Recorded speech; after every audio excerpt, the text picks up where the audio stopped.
MSc. The Honorable Head of UIGM Indonesia, represented by Vice Chair of Program Communication and Partnership, Dr. Junaidi SSMA, the Honorable Vice Rectors of Universitas Negeri Yogyakarta, Deans and Director of Directorate. We would also like to welcome all participants from various countries around the globe, distinguished guests, ladies and gentlemen.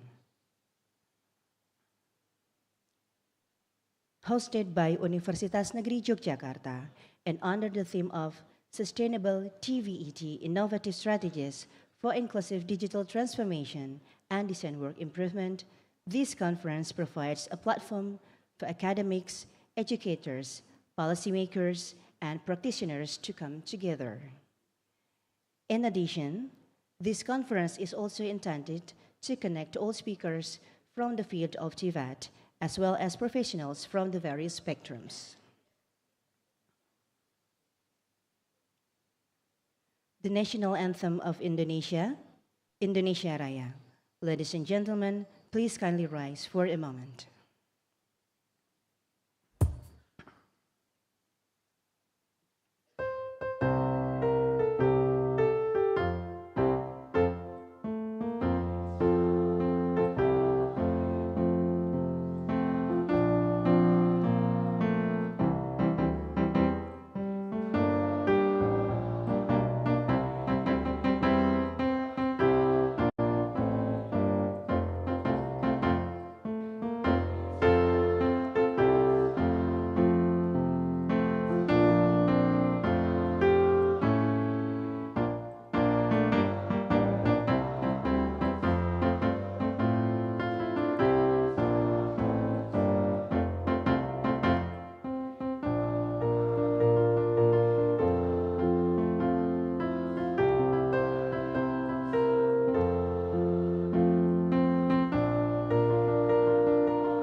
Please be seated.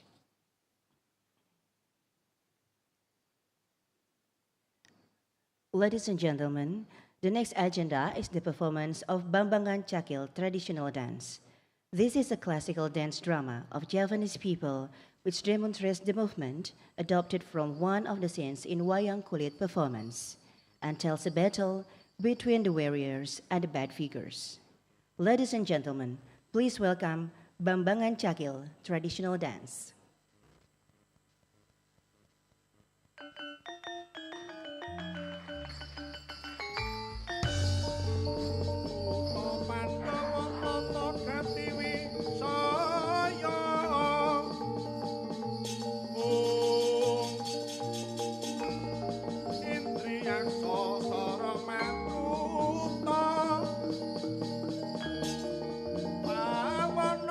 Bono marga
Ladies and gentlemen, the next agenda is speech delivered by Chair of the Conference, Professor Dr. Muhammad Bruri Triono. The floor is yours.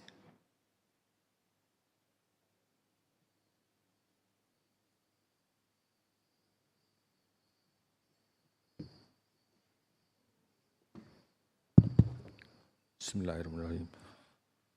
Assalamualaikum warahmatullahi wabarakatuh. Ladies and gentlemen, distinguished guests, distinguished colleagues, and all of the participants. A perfect morning to you all. It is with immense pleasure and honor that I stand before you. Today is a achievement of the AASVET International Conference 2023.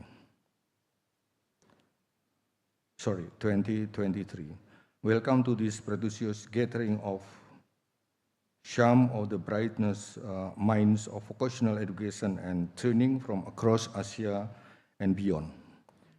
The AASVET International Conference is not just an event, but a beacon of knowledge, a crucible of ideas, and a catalyst for change. As we embark on this journey over the next few days, we do so with shared purpose and advancing vocational education and training, a case that unites us all. In today's interconnected world, where boundaries between a nation and disciplines blur, vocational education and training has never been more crucial. It serves as a bridge between knowledge and application, theory and practice. It is empower individuals, enrich communities, and reverse economics. Through this conference, we could explore innovative strategy, exchange groundbreaking research, and foster collaboration that will shape the future of vocational education across the Asian continent and beyond. This year's conference, the theme is Sustainable Tibet, Innovative Strategies for Inclusive Digital Transformation, Design Work Improvement. Reflect our collective commitment to the navigating the challenge of tomorrow. Thank you, Professor Na. You're not late in here, no. We're still waiting you. I want to express my heartfelt gratitude to all of the participants, researchers, educators, and industry experts who have traveled far and wide to share their expertise and insight. And all of the speakers, especially to the keynote Ibu Kiki, Bapak Alias, Prof. Na, and Bapak Jun. I think that's a good idea to invite all of you to sharing your experience together with us in here. Your contributions are invaluable and will doubly shapes the discourse and direction of vocational education in the years to come. This year, there are 122 participants from 16 countries with 85 presenters. There are 6 topics raised at this year's conference: digital transformation, digital inclusion, design work, ASEAN Tibet institution development phase of Industry 4.0, Green Tibet, and Tibet institutional management 4.0. I also extend my most profound appreciation to the organizing committee, sponsor, especially for the SEMU Voktech, UIGM, and of course from AASVET. Sorry.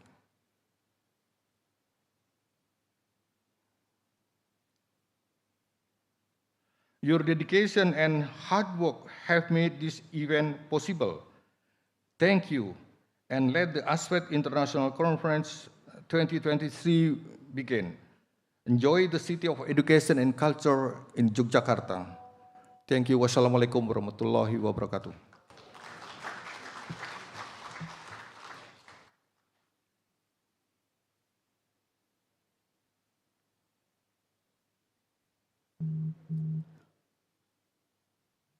Ladies and gentlemen, the next item is an opening remark by the Rector of Universitas Negeri Yogyakarta, represented by Vice Rector for Research, Information System, Cooperation and Entrepreneurship. We would like to invite Professor Dr. Margana M.Hum M.A. to take the floor.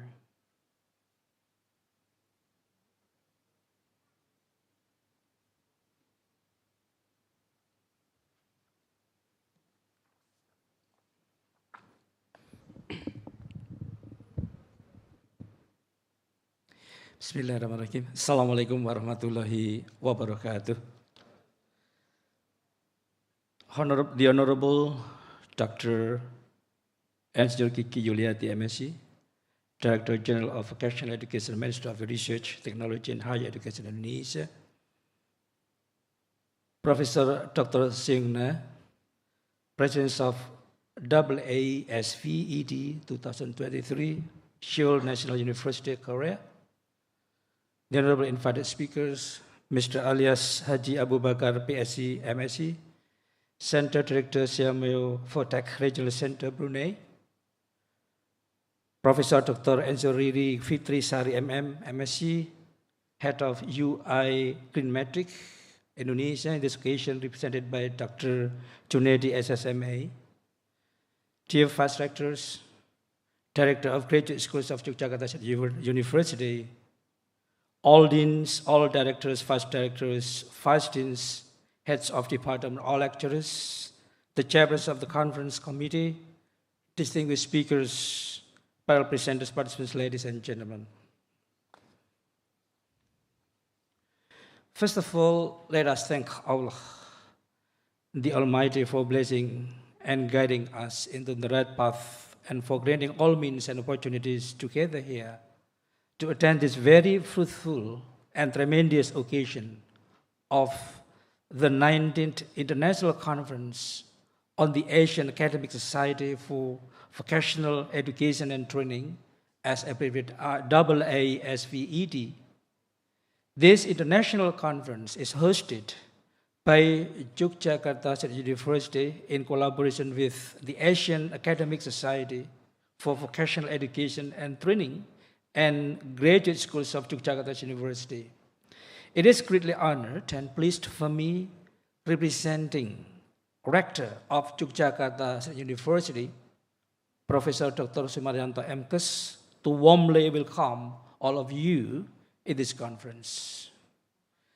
Distinguished speakers, participants, ladies and gentlemen, as we are all aware, science and technology innovation play a critical role in achieving sustainable development goals with respect to enhancing productivity and inducing a dynamic transformation of the technology, economy, education, culture, and the like, increasing growth rates and the number of decent jobs while reducing fossil-based energy consumption, developing essential drugs and improving health medical care, achieving food security through sustainable agricultural methods, and raising agricultural productivity, improving the safety of housework, and others.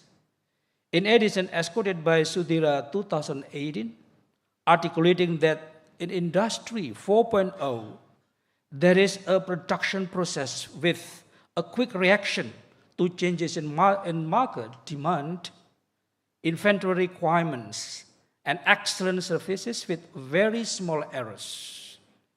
This happened because of the implementation of cyber physical production system, CPPS, which integrates computers that work as devices for artificial intelligence, augmented reality, virtual reality, IoT, Internet of Things, Internet of Services, intelligent robot 3D printers in production systems.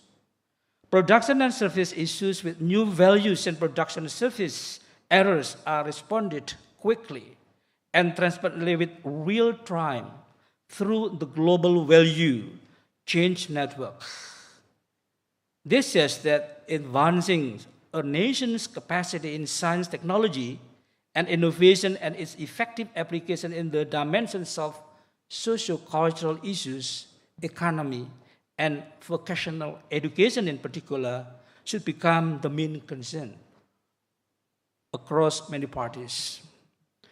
In reference to the above issue, Yogyakarta State University, in collaboration with the Asian Academic Society for Vocational Education Training and Graduate School of Yogyakarta State University, is keen on responding to intensely enhance students to be engaged in the Society 5.0 and revolutions of Industry 4.0 in conjunction with the advances of technologies under the umbrella of vocational education by making use of big data, IoT, artificial intelligence, and others, as mentioned earlier, to gain the betterments of human lives. That is why the theme of this conference today deals with sustainable, technical, and vocational education and training, innovative strategies for inclusive digital transformation and decisions.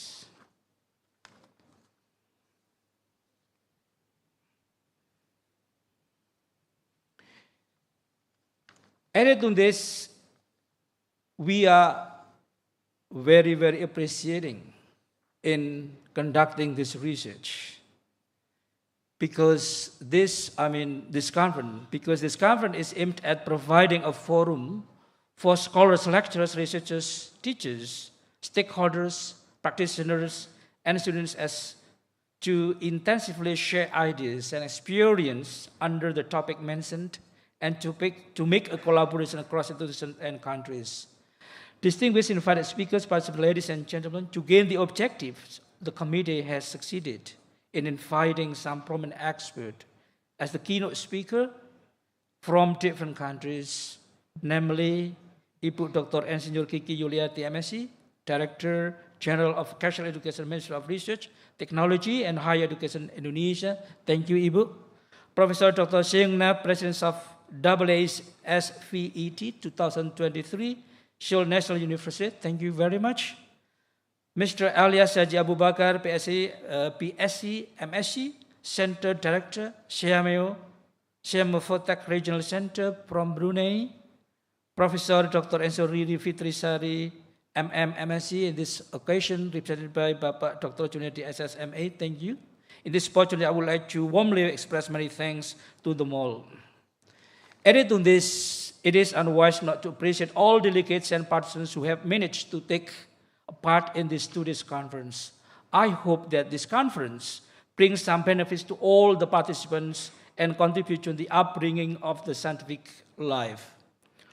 Distinguished invited speakers, participants, ladies and gentlemen, it's really aware that this conference could not have been made possible without any helps from many parties, including the staff members of AA as AASVET. And then we also would like to say thank you very much the director of graduate school from Yogyakarta State University, the chair of the committee, Professor Dr. Puri Triyono, MPD, and the committee members and others. Therefore, I should appreciate their work and dedication and express many thanks to them all. I do apologize for any shortcomings which you may find during this conference. Finally, I wish you gain a fruitful and pleasant forum and enjoy yourself during your stay in Yogyakarta. With the great word of Bismillahirrahmanirrahim, it is a pleasure for me to declare the official opening of the 19th International Conference on the Asian Academic Society for Vocational Education and Training, or AASVET. Thank you. Wassalamualaikum warahmatullahi wabarakatuh. And we humbly request Vice Rector of UNEA, Professor Dr. Margana MA, to remain here to give the token of appreciation. And the first token of appreciation will be given to our keynote speaker. We would like to invite the Director General of Vocational Education Directorate of the Ministry of Education, Culture, Research and Technology of the Republic of Indonesia, Ibu Dr. Insinyur Kiki Yuliati MSc.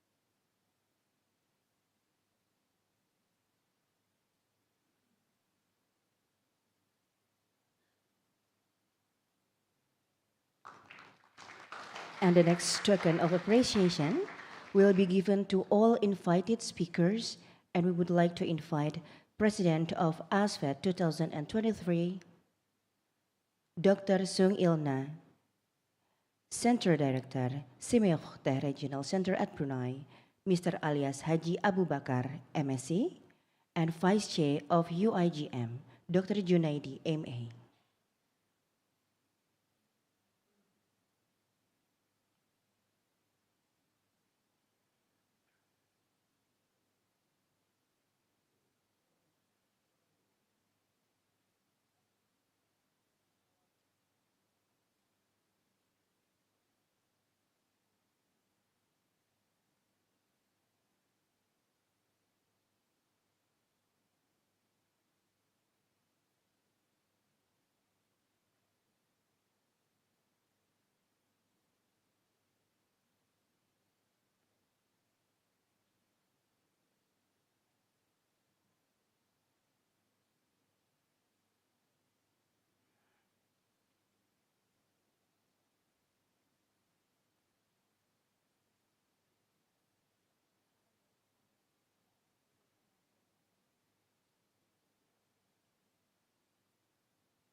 And followed by a photo session, we also invite vice rectors and the chief of the conference to join the photo session.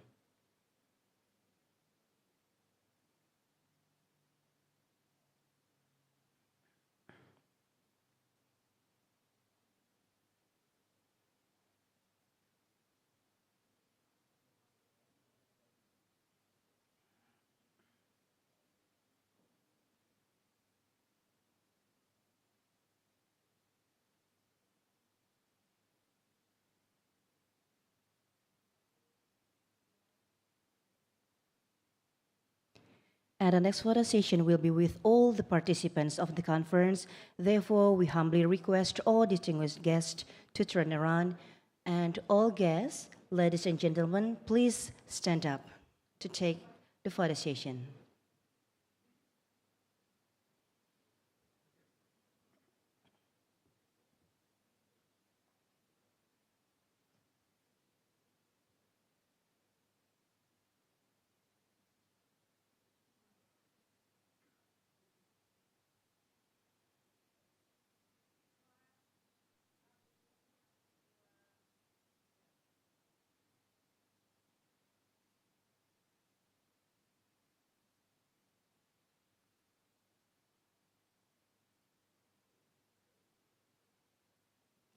Thank you. The photo session is done. We humbly request all distinguished guests, ladies and gentlemen, to take a seat.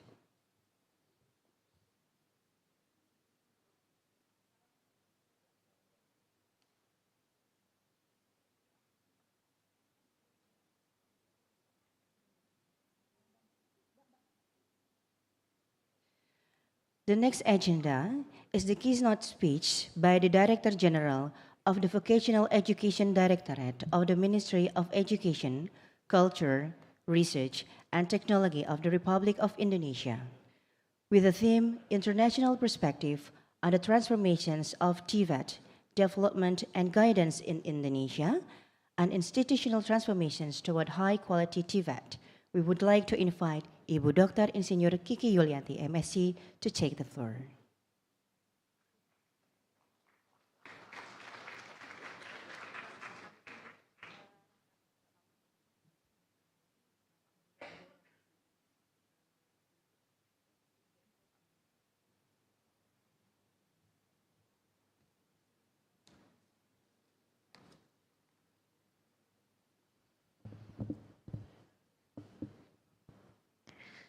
A warm selamat pagi, good morning to all of you.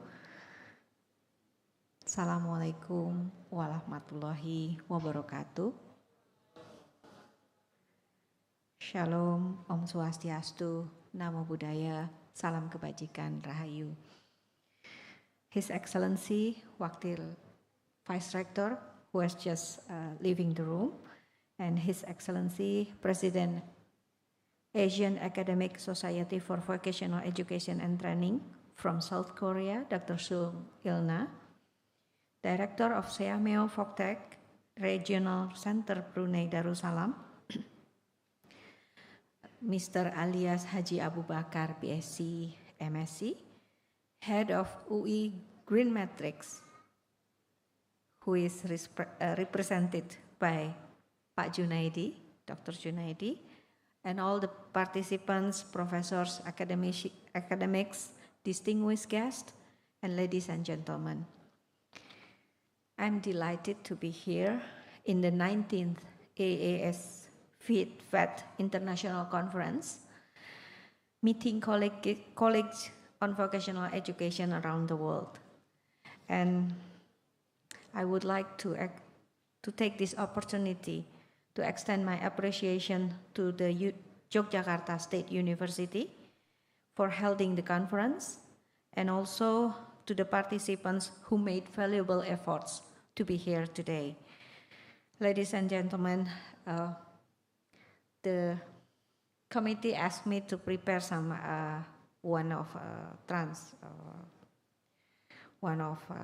speech with a long, very, very long title. And I made the initiative to shorten the title, and please, someone help me to show the.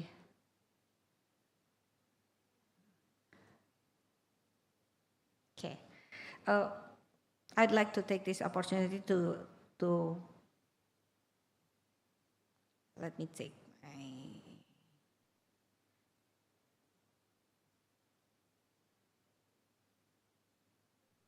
to deliver some challenges, some information on our policy and on vocational education in Indonesia. Ladies and gentlemen, vocational education in Indonesia, as well as globally, I believe, are facing some challenges, and especially in Indonesia. First of all, our labor force will face tougher time due to double burden. We call it sandwich generation.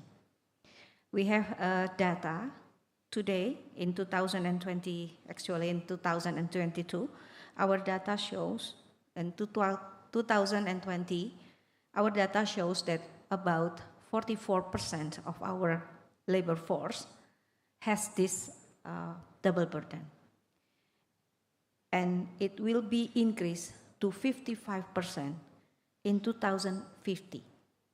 So almost 1 in 2 labor force in Indonesia will have this double burden, taking care of his or her elderly, whereas also taking care of their offspring. And the second challenge is, in Indonesia, we realize that jobs become more complex and requiring multidiscipline approach. So it required multidiscipline competencies, collaboration, and also the ability to learn, to keep learning. The third challenge is that jobs will incorporate more advanced technology in many different areas, almost every areas, requiring some degree of digital skills. And the fourth challenge comes from the society. The society needs more flexible scheduling and affordable funding for higher education, especially. Society needs the education services that give possibility of micro-credentials system for upskilling and reskilling purposes and resulting in higher employability. So in Indonesia, we all face these four challenges. We also have this data from United States, actually, from Hanover Research in 2022, saying that 57% of US workers asking or need reskilling and upskilling education. The value of micro-credential, stackable certificates, and other flexible, affordable learning options is urgent and critical opportunity. And also, almost 94% employers in the United States plan to recruit employees based on their skills, not on their diplomas. So, we have to make sure that our education system provide suitable competencies instead of only diplomas. We cannot rely on the diplomas in the future. We have to make sure that we also provide the necessary skill. I think it's continue. This is the education level of Indonesia. In average, in Indonesia, only 9 years of education. Actually, it's junior schools, and the workforce with the middle and high skills requirement fulfilled only 58%. Next.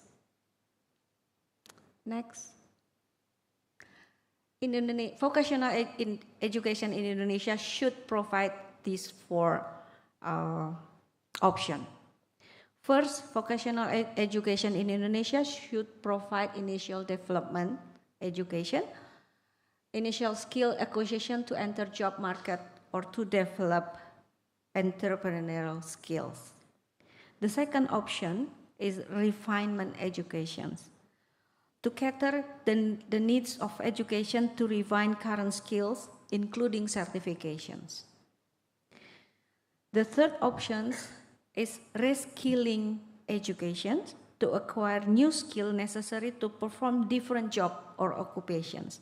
Because we realize that young generation especially, they hope from one job to another job. So reskilling services is necessary for Indonesia. And the fourth option is upskilling programs for our labor force to improve skills necessary to perform current job. Because the current job is also need improvement in competencies. Next. In Indonesia, vocational education has three different principles, fundamental values, and three principles in learning. three principles values are education values. We develop vocational education that would generate smart citizens. It is the mandatory of our regulations, saying that we have to provide education to enlighten the life of the nation. And the second value is economic value. Vocational education should be relevant in accordance with economic growth. And the third value is social value. Vocational education in Indonesia should bring positive effect to the society to promote general welfare. Next, and three fundamental learning principles for vocational in Indonesia. We aim to generate lifelong learners in order to stay relevant. So there are three learning principles in vocational education.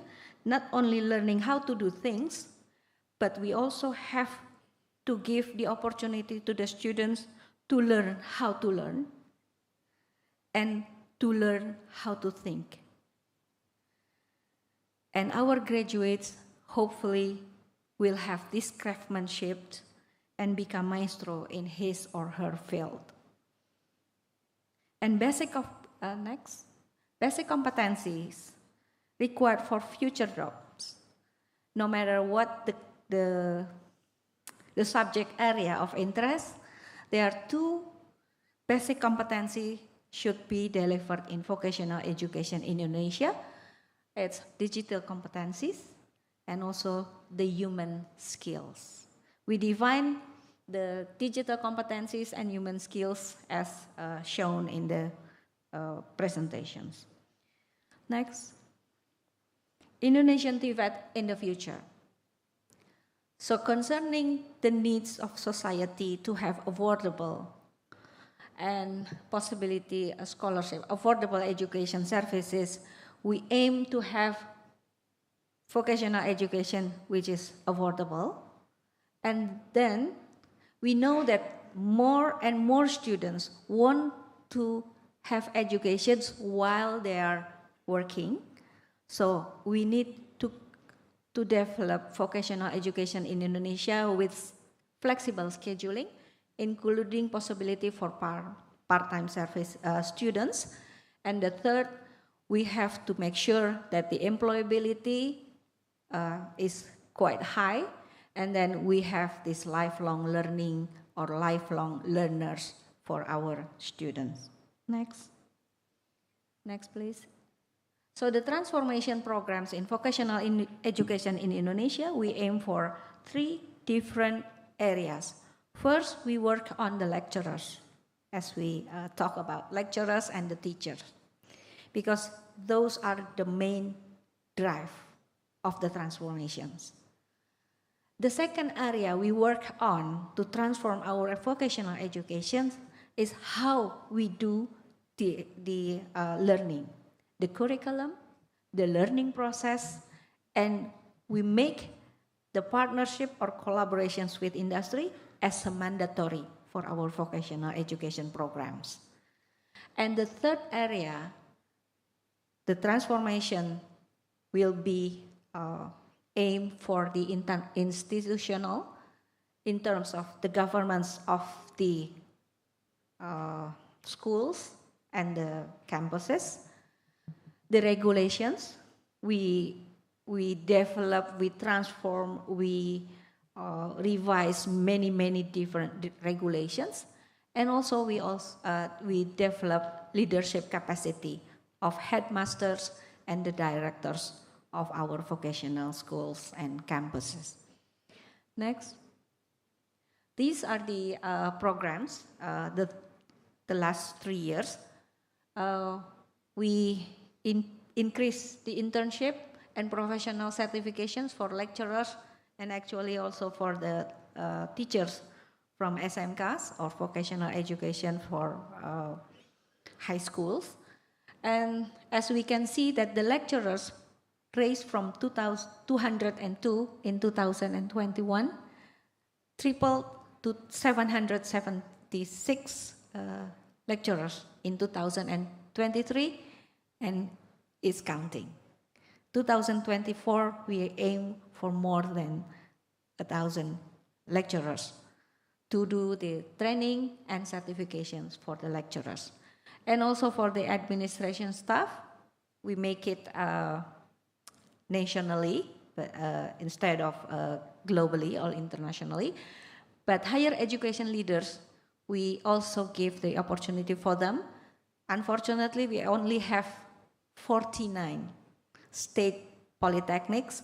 So in 2023, we only have left 8%, 8 directors of polytechnics who take the certifications and learning for the leaders. We plan to extend the opportunity for many future leaders for vocational educations, including vocational programs in the universities. Next. These are the matching fund for applied research funding. As I mentioned before, that we encourage our vocational education to collaborate and have the partnership with the industries. The ministry has this program, we call it matching fund. The matching fund, the program is giving fund to do the collaboration in research with one-to-one funding with the industries. As you can see, the trend that the industries invest more to do the research, and the investment from the government decreases. So it's a good news that more interest from the industries to do collaboration research with the schools, the vocational education schools. Next. Transformation dimensions in vocational education in Indonesia. We are trying to encourage our programs, study programs in vocational education to adopt the stackable certificates and micro-credential learning systems. And also, we also encourage our study programs to implement multi-entry, multi-exit system and using recognition of prior learning assessment. And then we put more emphasis on student and lecturers' well-being. We also start to make this problem-based learning more intensive in our educational system to make the students as co-creator and co-designer of learning, and learning supported by technology to meet the requirement of the society where they want the more flexible scheduling and more flexible learning method. And then we also encourage partnership with industries, other higher education institutions, government, and communities. So we also provide some funding scheme for these transformation systems. Next. Thank you. That's all for the transformation policy of vocational education in Indonesia. And we invite all of the participants to collaborate with us. Actually, we have lots of collaboration with Germany, with South Korea, with Malaysia in vocational education. Thank you, and I hope this information will be beneficial for the discussions in the future. Thank you.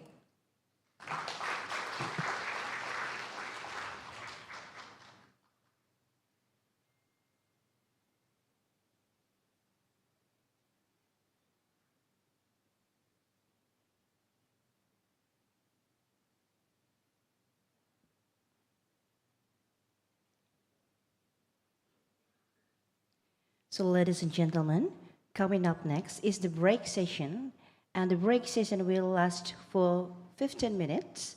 And we hope that the participants will come back here in 15 minutes to enjoy some snacks and beverages. Please kindly gather in the room at around 10 a.m. Thank you.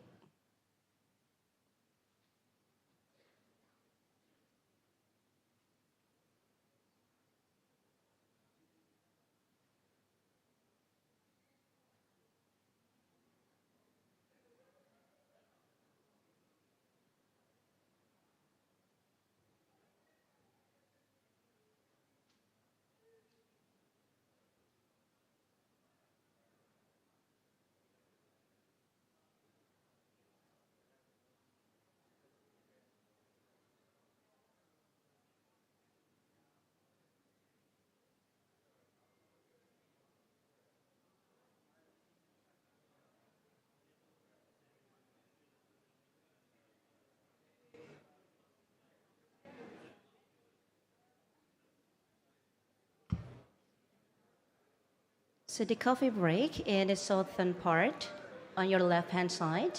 Please enjoy the snacks.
UIGM, Dr. Junaidi MA, and Professor Dr. Muhammad Bruri Triono to come forward, please.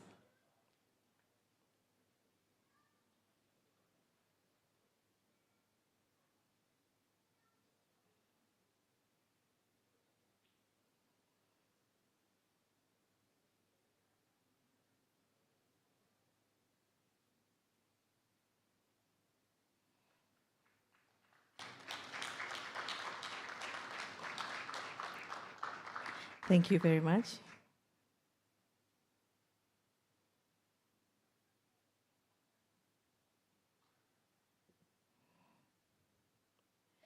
The next session is plenary session. We would like to invite President of AASVET 2023, Seoul National University, Korea, Professor Dr. Sung Il-na, Center Director, Seameo Folktech Regional Center at Brunei, Mr. Alias Haji Abu Bakar, BSc MSc, Head of UI Green Metric Indonesia, represented by Vice Chair of UIGM, Dr. Junaidi MA. The moderator of this session is Ibu Dewi Eka Murniati MM. The floor is yours.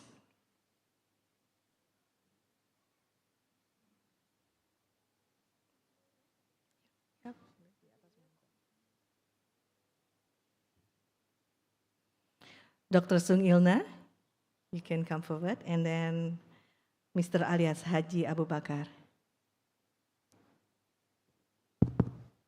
Cek.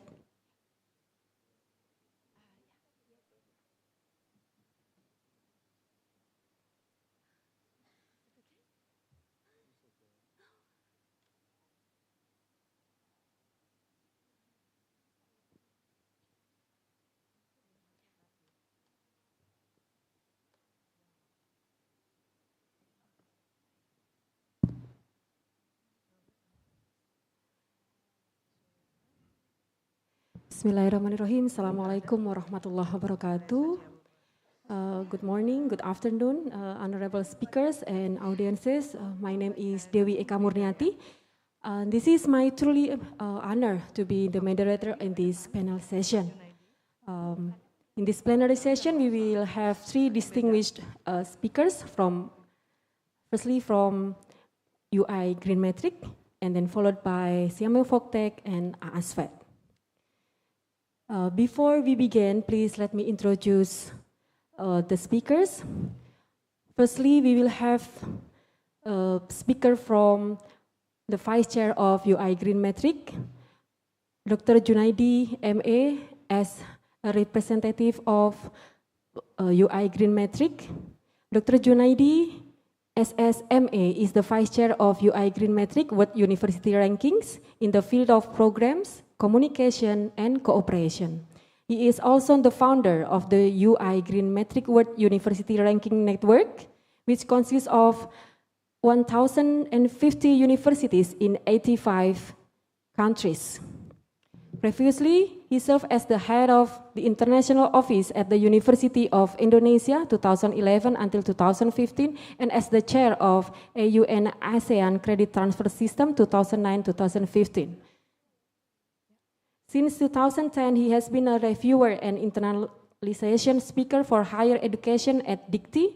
In 2021, he chaired the Indonesian International Student Mobility Awards, Campus Merdeka, and served as the deputy chairman of Campus Merdeka in 2022.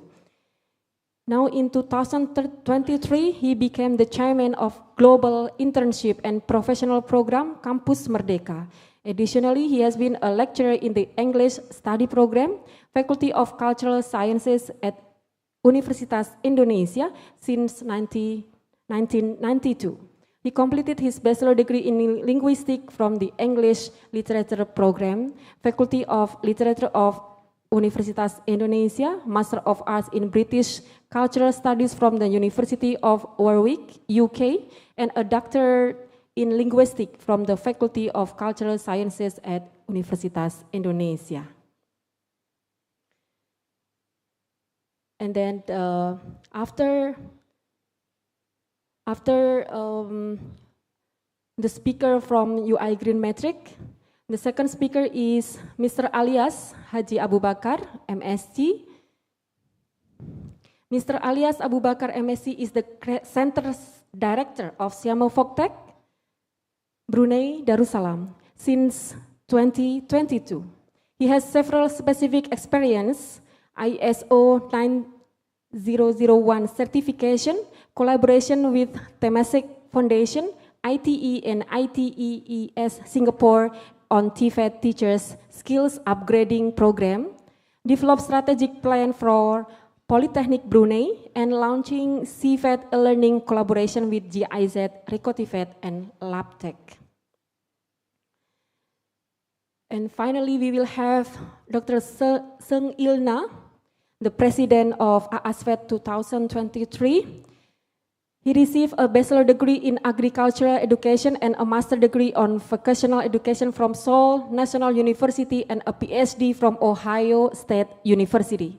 He has been a professor in the Department of Vocational Education and Workforce Development at Seoul National University since September 1999 and teaches teaching and learning methods, administration and policy, research methodology, and teacher education in vocational education and workforce development. His recent research topics mainly focus on National Technical Qualification System, competency assessment, qualification examination, and professional engineering. Dr. Na served as Vice Minister of Education of the Republic of Korea from March 2013 to August 2014, and as President of the Korea Association of Skills and Qualification, and currently serves as President of the Korean Society for Vocational Education, and also as President of the ASEAN Academic Society for Vocational Education and Training, AASVET. All right, ladies and gentlemen, we already know the participants. So now let's begin the plenary session. The plenary session will begin with the first speaker from UI Green Metric, Professor Dr. Insinyuri Fritisrari, MSc. In this time will be represented by Vice Chairperson from UI Green Metric, Dr. Junaidi, MA. Dr. Junaidi, time is yours. Thank you, Bu Devi. Honorable or respected Professor Sungilna, the President of ASVET, Pak Alias Bakar from Director Center for Samia Folktech. Okay. Ladies and gentlemen, distinguished guests, it's my honor to be here to introduce the UI Green Metric World University Ranking. In about 15 or 20 minutes, I'll be informing you about UI Green Metric and including an invitation to you all to participate in our global effort to make our universities or higher education institutions to be more sustainable. So if you have questions, please wait until I complete my presentation. Thank you so much. Next slide, please. Right, so as Dr. Kiki, our Director General mentions, and also as we are all aware of, the world is changing. And then we all face the consequences of this changing. So for example, the climate change, the demographic change, the global shift in most of the things, in the way we work and so on. That also includes the changing of the way we teach our students. We experienced a pandemic, back in 2020 or 2021 and now. So this changes a lot of things in our society and the way we work. And we also know that academic reputation is very important for the university. We need to create a program, curriculum that will suit the, the needs of our students. High employability are there. However, we need to also include sustainability in the operations of our university. So the questions to us all is, what is our contributions to make our world a better place, a more sustainable place? So with that in mind, we created a UI Green Metric as a platform for a global platform for universities around the world to collaborate and try to contribute to the sustainability issues that we are facing. So the idea started by Universitas Indonesia back in 2010. We are a member of the IREC. So UI Green Metric is the first world university ranking on green campus or sustainable campus. And then you all know now we have other rankings like the QS, Shanghai Jiao Tong, THE, and so on. So QS ranking started for the past 2 years, and THE started 2019. So we started the ranking back in 2010. Next slide, please. So this is just to show you the landscape of the ranking that we have in the world. So there are different ranking with different focuses. So mostly what we have now is the academic ranking and also the international education ranking. So, but we now more and more than ever, sustainability is getting its importance. Next slide, please. So the UI Green Metric as a global platform, we would like to invite universities around the world. So whether you are small, big, old or new, urban, rural, all universities around the world are welcome to join our global effort.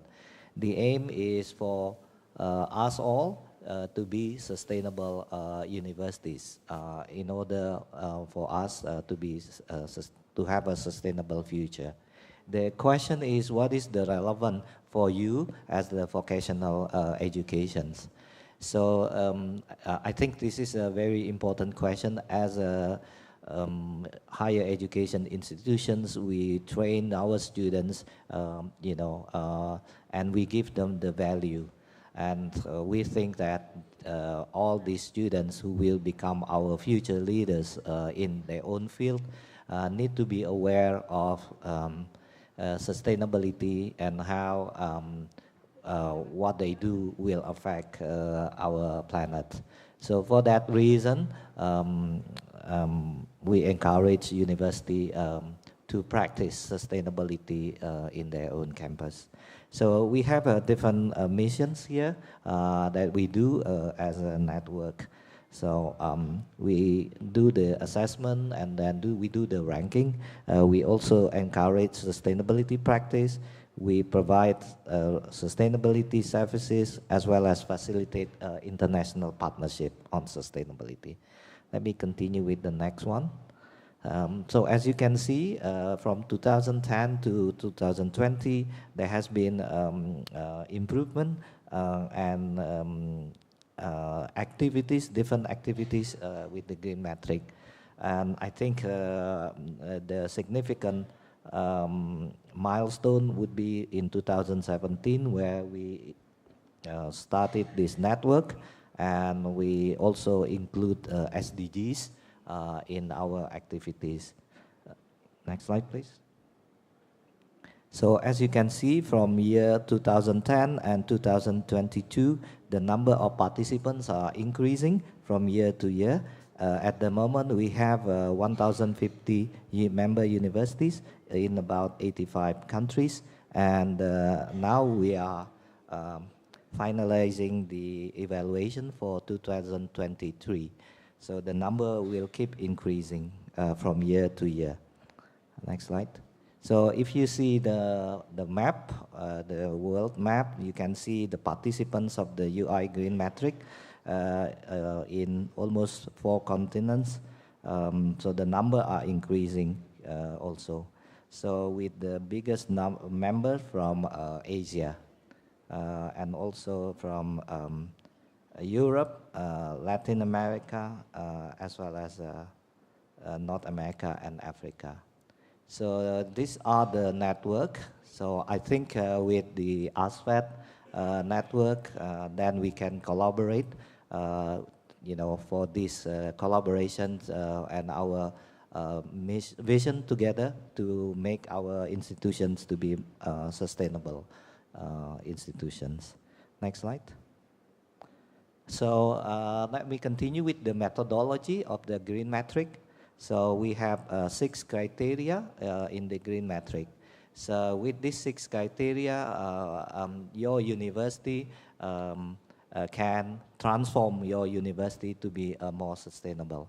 And by the way, in order to participate in the green metric, complete the questionnaire is free of charge. So you can join, and we will send you the access to the questionnaire. So we have setting infrastructure, energy, waste, water, transportation, and education and research.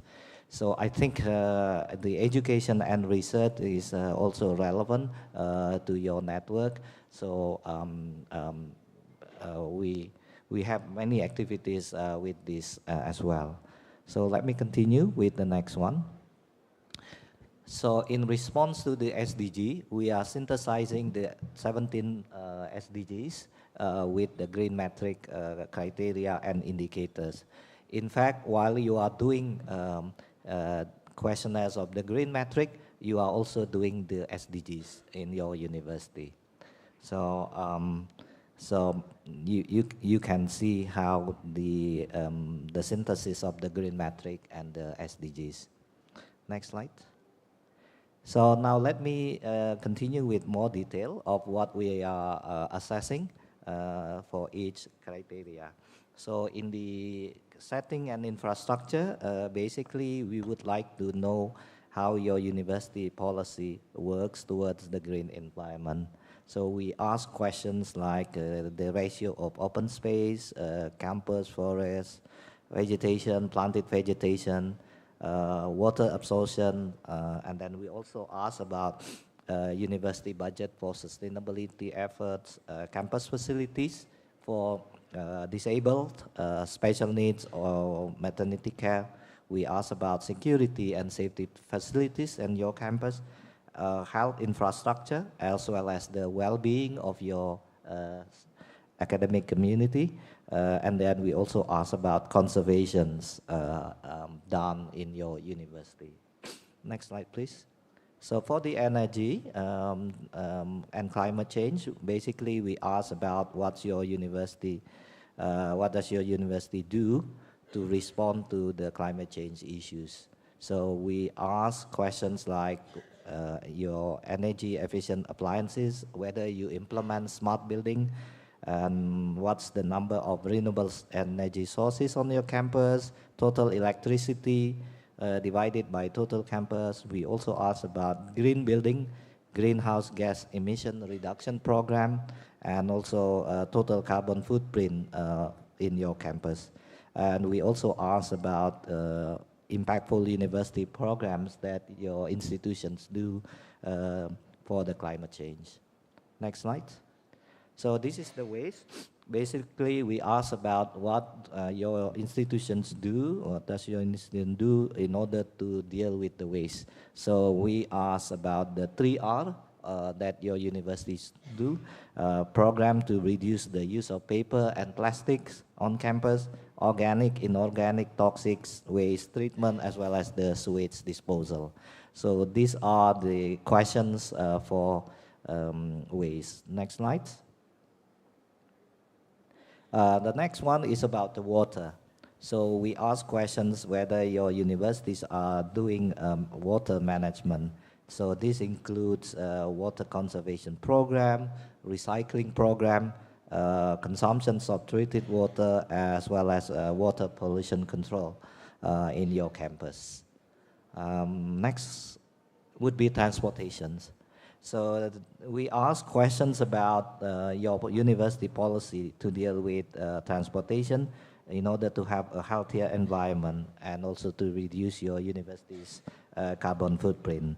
So we ask about the vehicles being used, zero emission vehicle policy on your campus, and then we also ask about your ground parking area and whether you have program to limit or decrease the parking area, initiative to decrease your private vehicles on campus, as well as the pedestrian path on campus. Okay. Next one, this is about education and research. So we ask questions whether your universities have sustainability courses. Although you are doing vocational, I think it's also relevant for you whether you have introduced your students these sustainability issues in their curriculum. And we also ask whether you have sustainability research, publications on sustainability, and the involvement of students as well, whether you have student organization related to sustainability, whether you have produced a sustainability report or a sustainability website. And then we also ask about sustainability program with international collaboration. So I think this event is also an example of a collaboration between AASVET, UNRY, and also UI Green Metric. So we also ask about sustainability related startups at your vocational institution, for example. So these 6 criteria will be divided into 39 indicators. So with these criteria and indicators, you can do self-assessment of your university. So it would be a valuable tool for your university to do self-assessment. Besides that, with the network of 1,050 universities in 85 countries, I think it's also a good opportunity for you to expand your existing network and then work together with other universities around the world, exchange ideas, share best practices in order to be sustainable. And we also provide services for universities who would need the consultations on how to transform their university to be sustainable. Now, let me continue with the next one about what we are doing. So in order to achieve the vision and missions, we have created a network. In fact, this is the only world university ranking with a network in the world. So we have these principles for the network. It's open for everyone.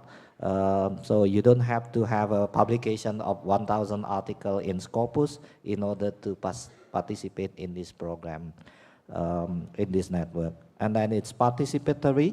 Everyone can work together, propose activity, collaborative, and we also respect each other for our common goal. So next slide. This is the national coordinators. So for each country, we have a national coordinators who will coordinate the activities of the Green Metric in their own country. At the moment, we have about 31 countries with national coordinators. So you can maybe contact if you from universities. So we have, for example, in ASEAN, we have national coordinator in Philippines, in Malaysia, in Thailand, also in Vietnam and Indonesia.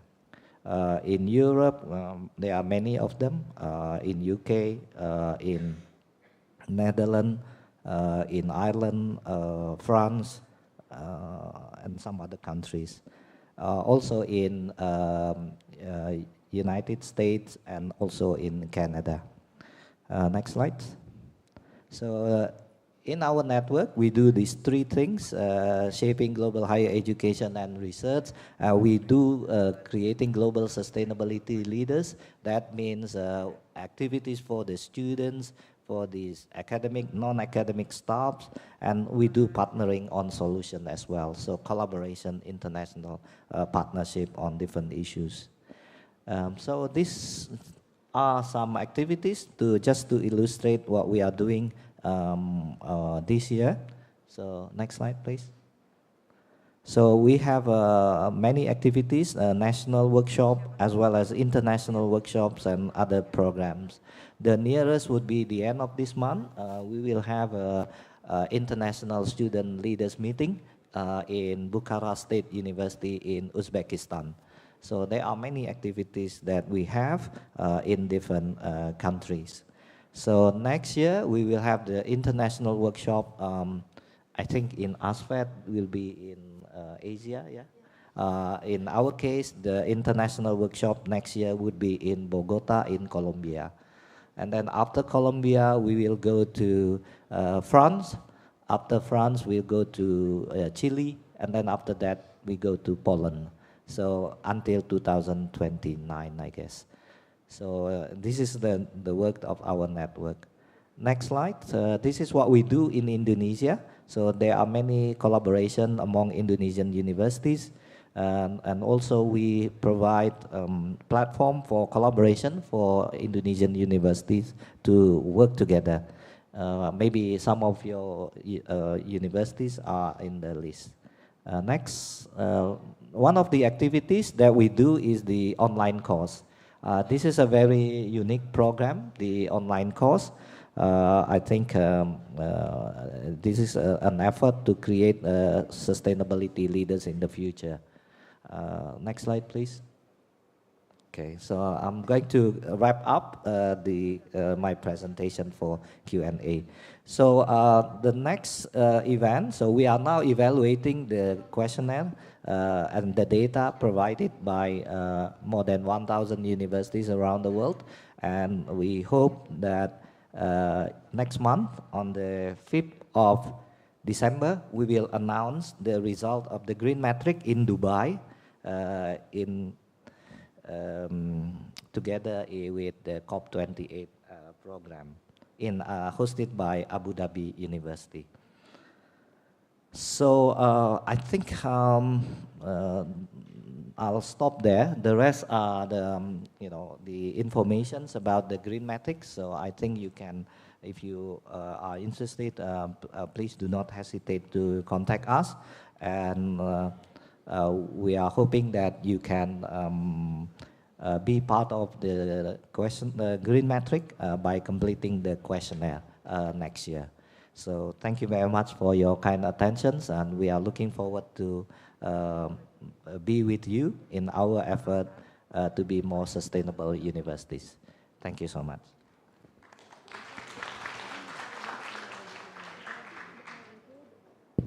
Thank you, Dr. Junaidi, for the insightful presentation, and that is very relevant to our international conference theme, that is sustainability and SDGs. Ladies and gentlemen, as Dr. Junaidi will be leaving for being another speaker in the university auditorium, so before we moving with the next speaker, I would like to invite the questions from the audience. Yes, 2 questions, yeah. First is Dr. Pariono.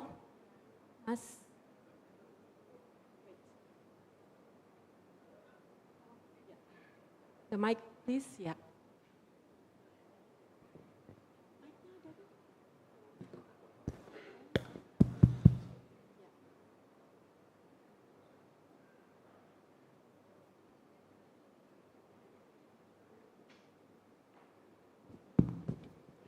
Okay, thank you very much, Dr. Junaidi, for the very interesting presentation, and I'm very proud as an Indonesian, in this case, that UI lead in this initiative.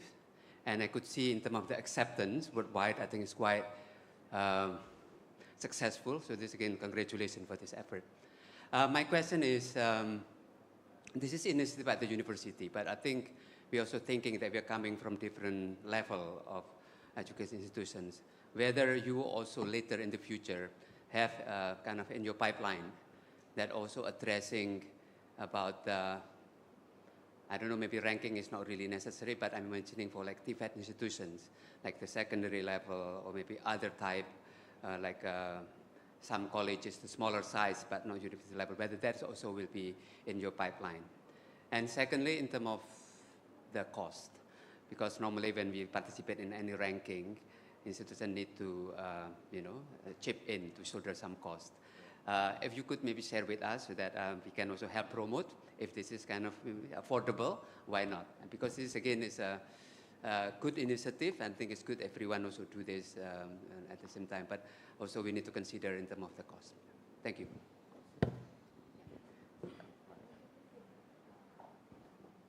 Okay, thank you, Prof. Paryono, for the question. So let me answer the second questions.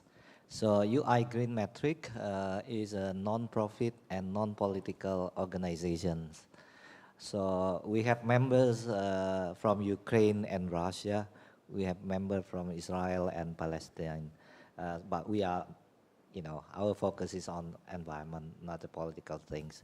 Secondly, we are non-profit as well. So our idea is to encourage universities as a platform to work together. It is our responsibility for our next generation, I suppose, to give them the world, a beautiful world, So with that, to answer your questions, as I mentioned earlier, to participate in the ranking, to complete the questionnaire is free of charge. What you need to do is to contact us, and then we will send letter to your rectors, and you need to find a person in charge, in order to work on the platform, on the questionnaire. And then after you get the password, and then you can access the questionnaire, the guideline, and so on. So once you send your questionnaire and then evaluate it, you are automatically the member of UI Green Metric Network. So you can have access to 1,050 universities in 85 countries. So some people ask, like our network in Thailand. Thailand also have the network called SUN. Malaysia also, I think. So we told them it doesn't matter whether you have your own network like AASVET and so on. I think we can work together, for a better, a bigger purpose. So it's free of charge. But if you want to do consultations, you can take our service package. So what the members need to do is to prepare the budget for their staff to participate in many activities of the Green Metric. Every year we conduct about 60 workshops around the world. So you may want to send your staff to one workshop to another, their travel, their accommodation, and so on. So we work together closely with the host university. So just like, if this you and Universitas Negeri Jogja host, then we work together with them. So the participant will be responsible for their own travel expenses and so on. So I think those are the expenses that you need to provide in your budget. To answer your first questions, this is a World University ranking. Frankly speaking, it's been challenging for us to find a common platform where all universities around the world can chip in. So for example, we have questions about forest vegetation. Our colleague in Middle East questions about it. We don't have forest, they say. And then we say, if you create your own forest, then you can claim, and we will be assessing that as well. So whether we have a special ranking for vocational or smaller institution, I must say not in the near future. But I think from our 14 years experience, this platform, this questionnaire is good enough for all universities to transform their universities to be more sustainable. So I hope that answers your questions. I also need to add one more information that beside UI Green Metric World University Ranking, we also have UI Green City Metric. This is for the mayor, municipality and also city. So at the moment there are about 58 cities and municipality in Indonesia are participating. So as you can see, the movement is getting bigger. So the university is doing their part to be sustainable, and the city are also doing their part in order to be sustainable. And hopefully the synergy between these two will accelerate the sustainability in our planet. Thank you.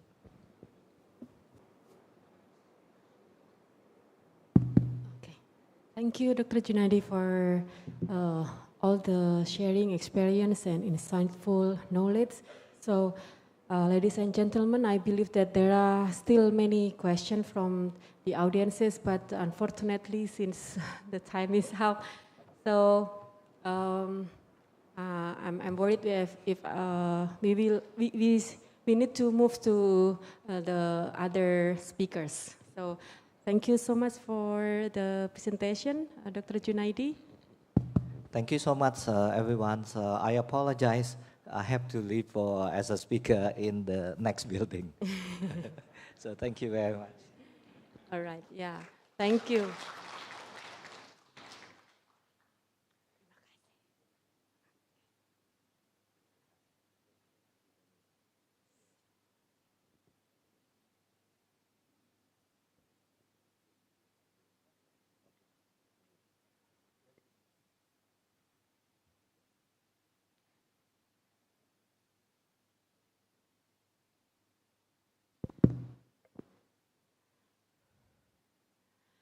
All right, honorable audiences, now we will move to the speaker from Siamo Fogtech, Mr. Alias Haji Abu Bakar, who will present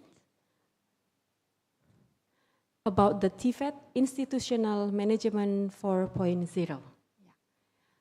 The time is maximum 30 minutes. Well, time is yours.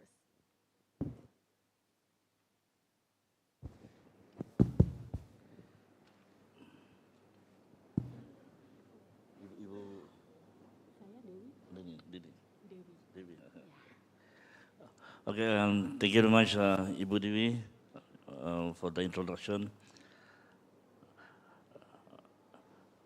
Our distinguished speakers, Professor Now from the Seoul National University, the president of AASVET, Pak Burli from UNI, and other speakers, ladies and gentlemen, and our special guests from the different countries.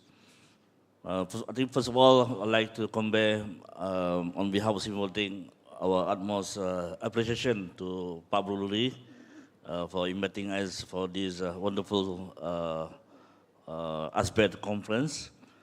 And then we supporting this AASVET conference. We are bringing about 10 members from our research team. They come from the ASEAN member countries. From Voctec, there are about 4 of us, myself, Dr. Peno, Dr. Hartini, and Messin. And from Indonesia, Dr. Haris from University Malang, and Dr. Yuni, and Mr. Mustafa from University Malang as well, and Ms. Devi from Jogja, our research team on the IR for Physiology for TVET Institution, and from, of course, Pak Bruli also involved, and from Singapore, Dr. William from ITE, Institute of Technical Education Singapore, and from Thailand, Dr. Prinya Arimutiti, and Ms. Bontida from RMUTT, and from Vietnam, Ms. An from Simeo Cell Center for Lifelong Learning, and from Malaysia, our friends Dr. Mimi and Dr. T from UTHM. And I saw some of the Tibet family faces also. Professor Hanapi, I saw just now Professor Ramli, and from UKM, UTHM. Welcome everyone meeting this session. I hope that we could bring up closer relationship and network to promote and upgrade our Tibet system, especially in in the region. So my name is Alias Abu Bakar. I'm the Center Director for CMU Baltic. So I've been working in the Tibet institutions since 1994. So I've been a principal for Technical College and then working with Polytechnic Brunei, the first and the only Polytechnic in Brunei, and then joined CMU Baltic 2 times. One is at 2009 until 2013 and joined back to 2020 until now. So it's been a wonderful experience. So I will share, some sort of Tibet institutional management, some theories, practice, and also my personal experience and what we do for semiotic helping our friends in the region. So my topic given is Tibet institutional management 4.0. I think 4.0 is very familiar. We're talking about industry revolution 4.0. Now coming is 5.0. Some countries already adopt and looking into the 5.0. And of course, Congress for AASVET for organizing this conference. So a little background. So we're talking about background and digitalization, the impacts of course the bringing in on the employment in Tibet, and some good practices that I'd like to share, and also the practices in response to the IR 4.0, especially on the digitalization, and the school leaders and their rules in response to digitalization. I think this is very important, the leadership from the institutions, and some key takeaways. So first of all, so when we're talking about IR 4.0, we need to look into these components, digital economy, and also technology-based industry, the current workforce, and the responsive Tibet institutions. So, sorry, because I cannot look what on the screen, so it's not synchronous. So I hope what I said is, what you can see on the screen also. So be with me. So next slide, please. Next. Okay. So a little bit what we have done for the last 2 years. This I'll consider our big project on the research study among the CMO member countries. ASEAN have 10 countries. CMO members is 11 countries plus Timor-Leste. Okay.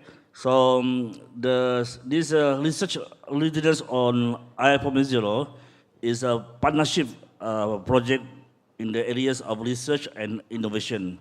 So we collaborate with CMO centers. So that's we working with CMO Cell, CMO Rexum, Malaysia, universities, ministries, and institutions from the member countries to embark on the IR 4.0 readiness research project.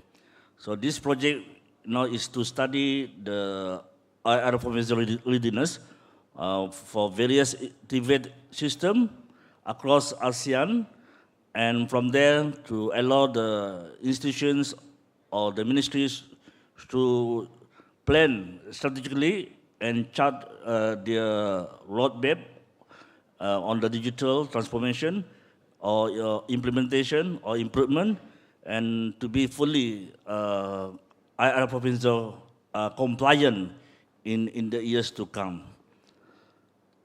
So we use three. Three is a Smart Education Readiness Index framework.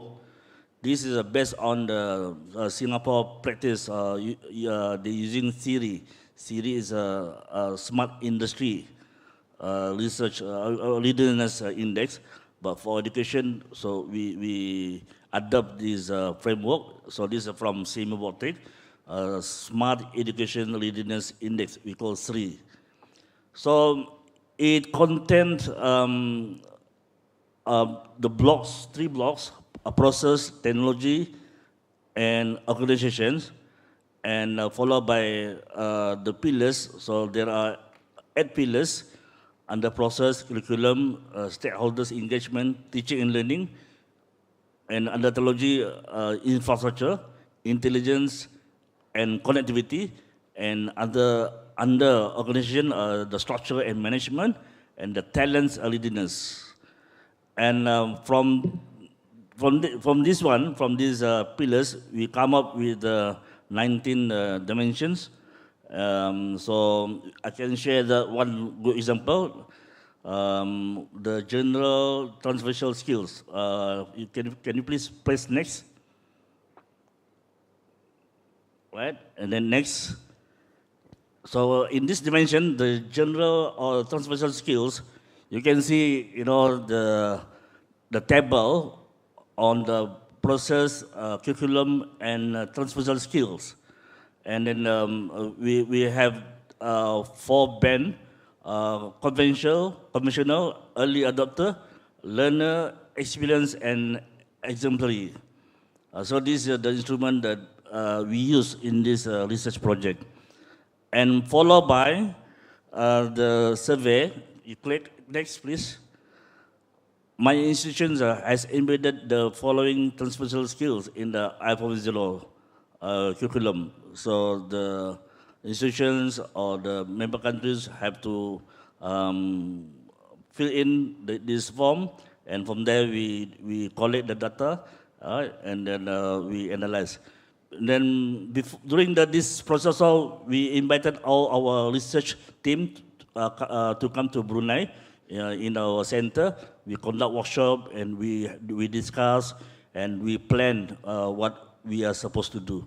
And Alhamdulillah, we managed to complete this project, and then we submit the report to high official meeting in CMIO. So the meeting will be end of this month for sharing and also endorsement. And also we share to this Ministry of Education Brunei, and then they're happy to see the progress, and then this will be expand to see how the institutions working with the industry. So is the industries in the country prepare and also adapt R4.0, because this is to see the skills mismatching and also ability, for the future skills, right? So we're talking about the current job skills, the competencies, our preparation for the workforce, and the future jobs. Okay, next. So some background about digital economy in ASEAN. So economies are interdependent on global scale. That is, digital transformation is a ubiquitous phenomenon challenging policy in all countries. So different countries have different policy, and they have a different level of status where they are now, and how they adapt the digital economy in their respective countries. And ASEAN's digital economy is only 7% of its GDP compared to some other countries which only moving forward, like China 16%, in European countries 27%, and in US 35%.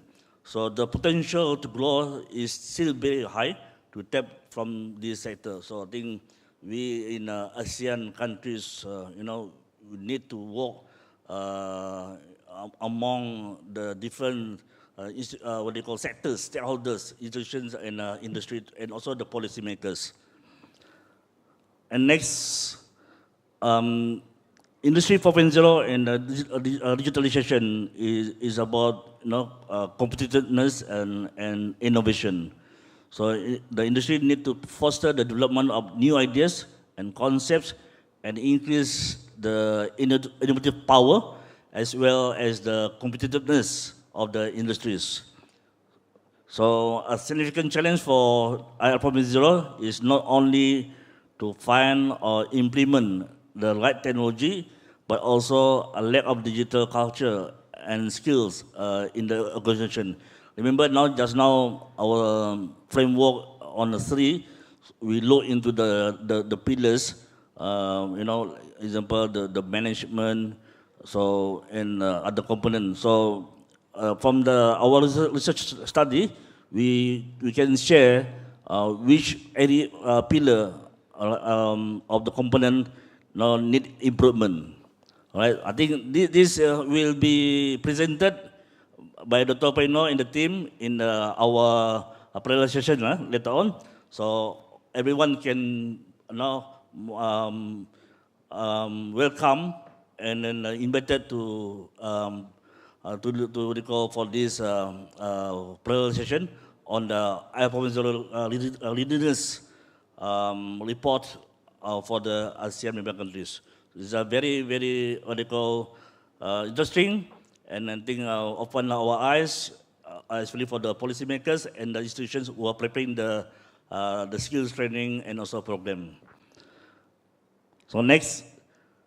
So what is the current workforce? So storage of expertise in digital technologies, especially for the medium SMEs, micro SMEs, and also many upscale programs still at the early stage and only focus on urban populations. I think this is very understood because of the infrastructure and also the government's setting in most countries. So 40%, do not have the necessary digital skills. This is the finding from the Economic Research Institute for ASEAN and ASEAN 2019. Very surprising. Although, we can see even the small kids having the smartphone in their hands, but what are the contents? What they're doing, could be games, social media, but not on education and so on. So the purpose, right, and also I think what the skills they should have is very important for the young students and the vocational students, even the higher university students. And for the school program, next. Relevant and responsive curricula, and we need to have effective leaders, capable teachers, and qualified staff. And of course, for the facility must be suitable and conducive learning environment. So now everyone's trying to adapt online learning with different platforms. Either it's a hybrid or 100% online. So I think this is the trend at the moment. And next, digital literacy in education system across ASEAN. This is based on UNICEF and ASEAN 2021. The majority of young people in ASEAN has a moderate level of digital literacy, but large differences exist between individual countries, as I mentioned before. And rural respondents, especially the ethnic minority respondents and those between 15 to 24 years old, still lag behind. They are compared to the urban, non-minority, and younger peers in terms of digital literacy. And about 61% of young people aged between 10 and 24 years old in the survey were not learning digital skills at school. Very surprising. As mentioned, although some countries they have more than one devices in their hands. They have a smartphone and also laptop, tablets, or whatever they have. And then actually now iPhone 15. So people queue up to buy not only for them but for the kids. So it's very surprising also. So young people across all ages one more time to practice digital skills, easy access to digital skills, a better ICT infrastructure, and more awareness and improved teachers' ability. Just to share, we just came back, my team from Timor-Leste. We have our global board meeting in Delhi, Timor-Leste. So we have seen the development in Timor-Leste. So I think they need help, from us, especially, on the intention for the ASEAN integration. So I think this is one way now to have the vocational programs online, so the students in rural can access. Of course, the ICT infrastructure is a very crucial, important to ensure the success of sharing the training and programs, to other receivers or respondents. And next, so what is the realization of future skills, integration in curriculum, teaching and learning, and assessment is not high, it's only 32.6%. Respondent rated high and very high, while the expectation is very high from 79% of respondents. This is from the HR readiness in ASEAN survey between ASEAN and liquid with GIZ in 2021. So I have this data, so I can share this slide. So this is some backgrounds of the what is the current status of IR.0 readiness and also digitalization transformation or initiatives in ASEAN. So the integration of digital technologies in teaching, such as blended learning and online resources, was still perceived to be low in some countries in ASEAN. That's below 30%, rated high or very high. Although we've been talking about 4.0, 5.0, but in schools, the integration of the digital technologies in teaching is still considered low. Next. So digital technology is unstoppable and profile rate quickly in all regions of the world. And of course, digitalization as an instrument of automation will lead to massive loss of jobs depending on the country and the sectors. However, new jobs will be created and the workforce must be retrained accordingly. So hybridization of qualifications caused by the merger of different work process due to technological development will occur. This means that the broad competencies have to be developed. It's imperative for the current workforce to be open to their upgrading in skills and capabilities, and this means that TV institutions and governments have to ensure quality-based training which fulfills the requirements of the changing workplaces. So the changes of technology and work require will qualified managers and engineers and highly qualified skilled workers who are able to interact, to troubleshoot, to solve problems, and to analyze data, and to communicate effectively as our future skills, right? So these are the ingredients required, competencies for the people to be to have future skills. So this is from the HR readiness in ASEAN with the GIZ in 2021. Sorry. So next, so what are the future skills? So the future skills are, by integrating cognitive skills, ICT skills, and digital literacy, STEM skills, social skills, learnability, character qualities, and problem solving in complex technology-rich environments. And next, this is from Oxford Economics and Cisco 2018, Technology and the Future of ASEAN Job. As you can see, for the displacement, right, in Indonesia is quite high. It's a 9.5 billion compared to other countries. In total for the ASEAN, so for the 6 ASEAN countries, is at 28 million. So you can refer to this what do you call data from the Oxford Economics and Cisco 2018. Okay, next.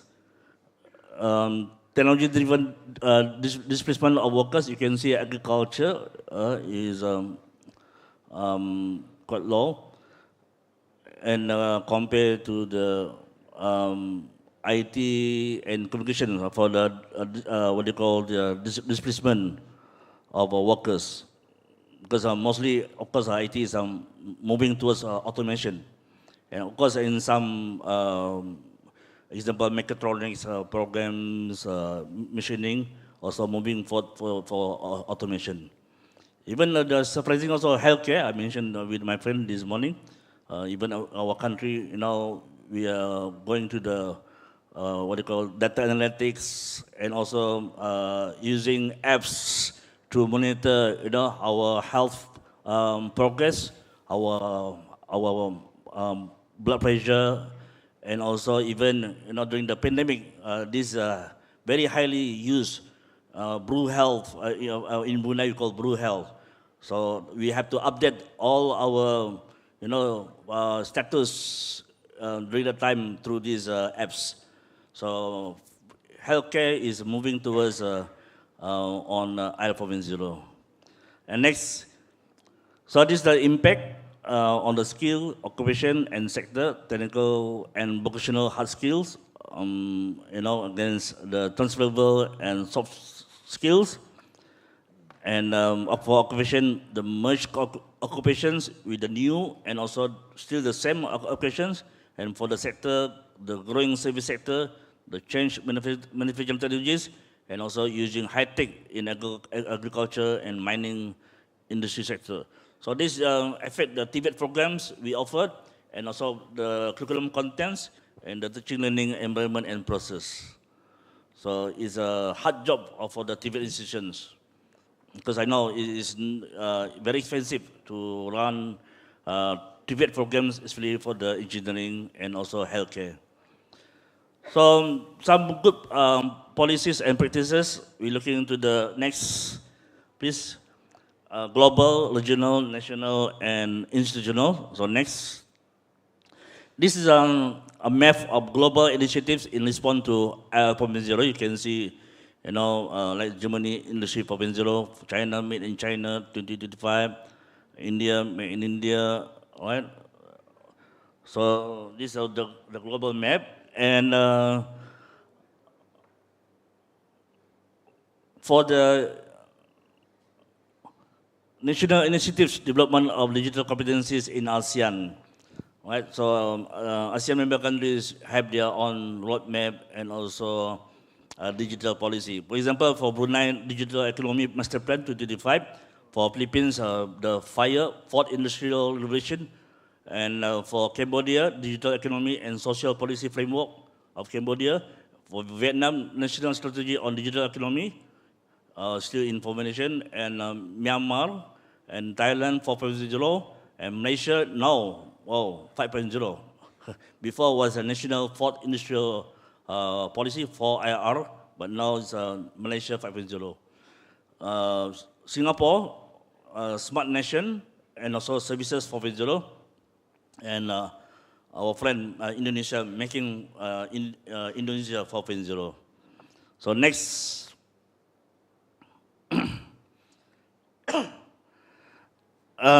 This is what we have for the institutional initiatives on digitalization or IL 4.0, ITE Singapore. We share these some good practices in our CVET.net platform. So you can open and access to this platform. So we developed this platform. CVET.net is a one-stop hub to get information on TVET, whatever the events in this year on TVET conference. For example, this AASVET, we put it in our calendar. and also some good practices, and also online training. We have online training free. You can, your students can access on the, especially on the IR 4.0, is freely accessible. You don't have to pay. And also we have what they call marketplace, where training industry can put in their materials and also info in this CVET.net. And of course, we have some good research papers as our publication. So, and we work also with TGI, Thai German Institute, to conduct our Air 4.0 training, working with the ZIZ and also JMI, German Malaysia Institute. So this morning I offered to UTHM, maybe we can conduct similar training next year for the TVET teachers, personnel, even for the industry trainers. So Indonesia, UNAY, you're most welcome to collaborate with us to conduct this IR 4.0 training program. And next, okay, you just press, right? And this, we invite, everyone, even from the President AASVET, to contribute in our platform, good practices in event. So you must welcome. You can share and then send to us, and then we will verify the materials, and then we will upload in our platform. So this can be accessed by anybody. So I mean, we are helping, extending and expanding your network to other countries. So for example, you want to have a forum, a conference, international conference, so you can put to us, and then we can market, send to everyone. Okay, next, leadership 4.0. Budiwi is telling me my time is finishing, so I just quickly go to the slides. So leadership is very important, because the leadership will make the changes, and that will make happen. Because is from top to bottom. So the leaders, institution, university, ministry, they are very important to make this happen and successful. And next, we can talk about leadership metrics. So social leader, digital leader, and freshman leader, and technological leader. Next. So I will share these slides so you can, read and go through the slides. It's free of charge. You don't have to pay. Right? And then you can ask Ibu Dewi as well. So digital leadership style. As I said, I've been the principal. I've been also the what they call the working committee to set up Polytechnic in Brunei. So I've gone through this process. So it's very important for the whoever been as a leader to change and to adapt with the new changes. Next. So this is leadership style, from the first IR 4.0 to the current 4.0 and the coming 5.0. So we should be, for the leaders, as a transformational leadership, right? That is stimulate the, coming up new ideas to collaborate, not only within the institution, but, other countries, like in this conference. I think this is a good avenue to collaborate and to work together, and also to exchange. So you don't have to, invent a new program. If a national university have excellent program, so we work with them. So we can be, participate, and also this bring back to your institutions, right? So we practice what everybody have done. So you don't have to come up with a new working paper, right? So working on partner is very effective, and the fastest way right, to bring in, ideas into realization. Next, so 4 dimensions of transformation leadership through 4I concept, idealized influence, inspiration, motivation, and intellectual stimulation, and of course, individualized consideration. So the details are there. And next, the leadership of individual characters, and I think I can go to the next one. So almost ending, Ibu Dewi. All right. So next one is next please. Tibet institution leaders, 7 pillars. I think these are very important competencies for Tibet leaders to have. So whoever the leaders, ask yourself, do you have these competencies or not? Do you need upscaling? Do you need have your top management to support you? So next, yeah, I'm talking about this. So that's why my laptop is there. So these are the 7 pillars I'm talking about. The competencies of Tibet institution leaders. It's about population, blending, and of course, a vision, to have vision is very important. And lastly, okay, some key takeaways. So, digitalization and industrial revolution are moving very fast and has impact us at different levels, including the way we work and live. So debate is the forefront in preparing workforce and must be responsive to the needs of the current and future requirements. We're talking about future skills. Educational leaders are required to be able to transform the work climate and adjust the development of science and technology for the advancement of the institution they lead. And through transformation leadership, the principal tries to move the existing human resources in the education environment to innovate the learning process and the ability of the principals to move teachers, staff, and students together to utilize digital technology in the learning process will be very beneficial so that it influences the achievement of the goals of the institution. With that, thank you very much. Assalamualaikum warahmatullahi wabarakatuh. Thank you.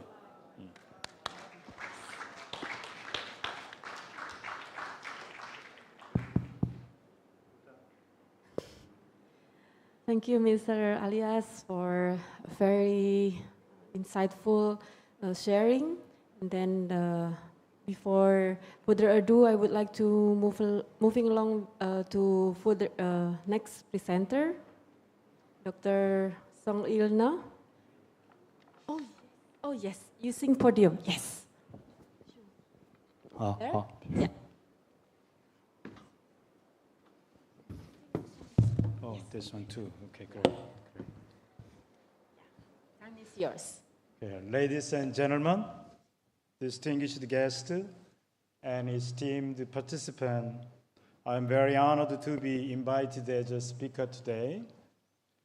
Before presentation, I may say I apologize. I'm being late. Even I am the president of the AASVET. Sorry about that.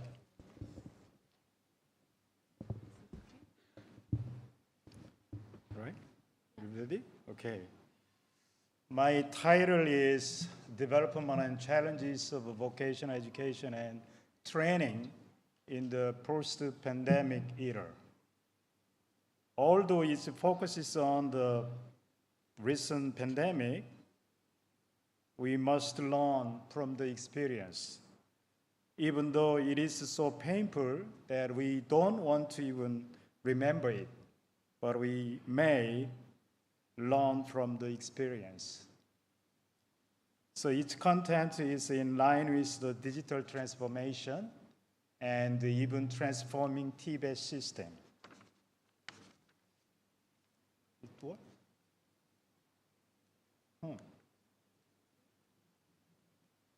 Oh, okay. This is the Korea data board, and updates were discontinued on September 4th, 2023, signaling the end of the pandemic in Korea. Meanwhile, worldwide, about 690 million confirmed cases and 6.91 million deaths. In Korea, recorded about 30.45 million confirmed cases and 36,000 deaths, and appeared to have succeeded in managing the pandemic. And also, I checked Indonesia statistics about that. I think Indonesia is much better than Korea. At this moment, I would like to express my condolences to the families of those who have lost their lives to the pandemic. Additionally, I also wish the recovery of those currently receiving treatment or suffering of the virus.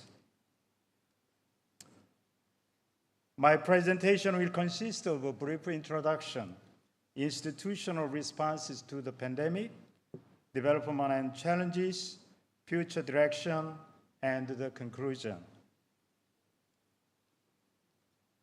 The pandemic has had a huge impact on our daily lives and education.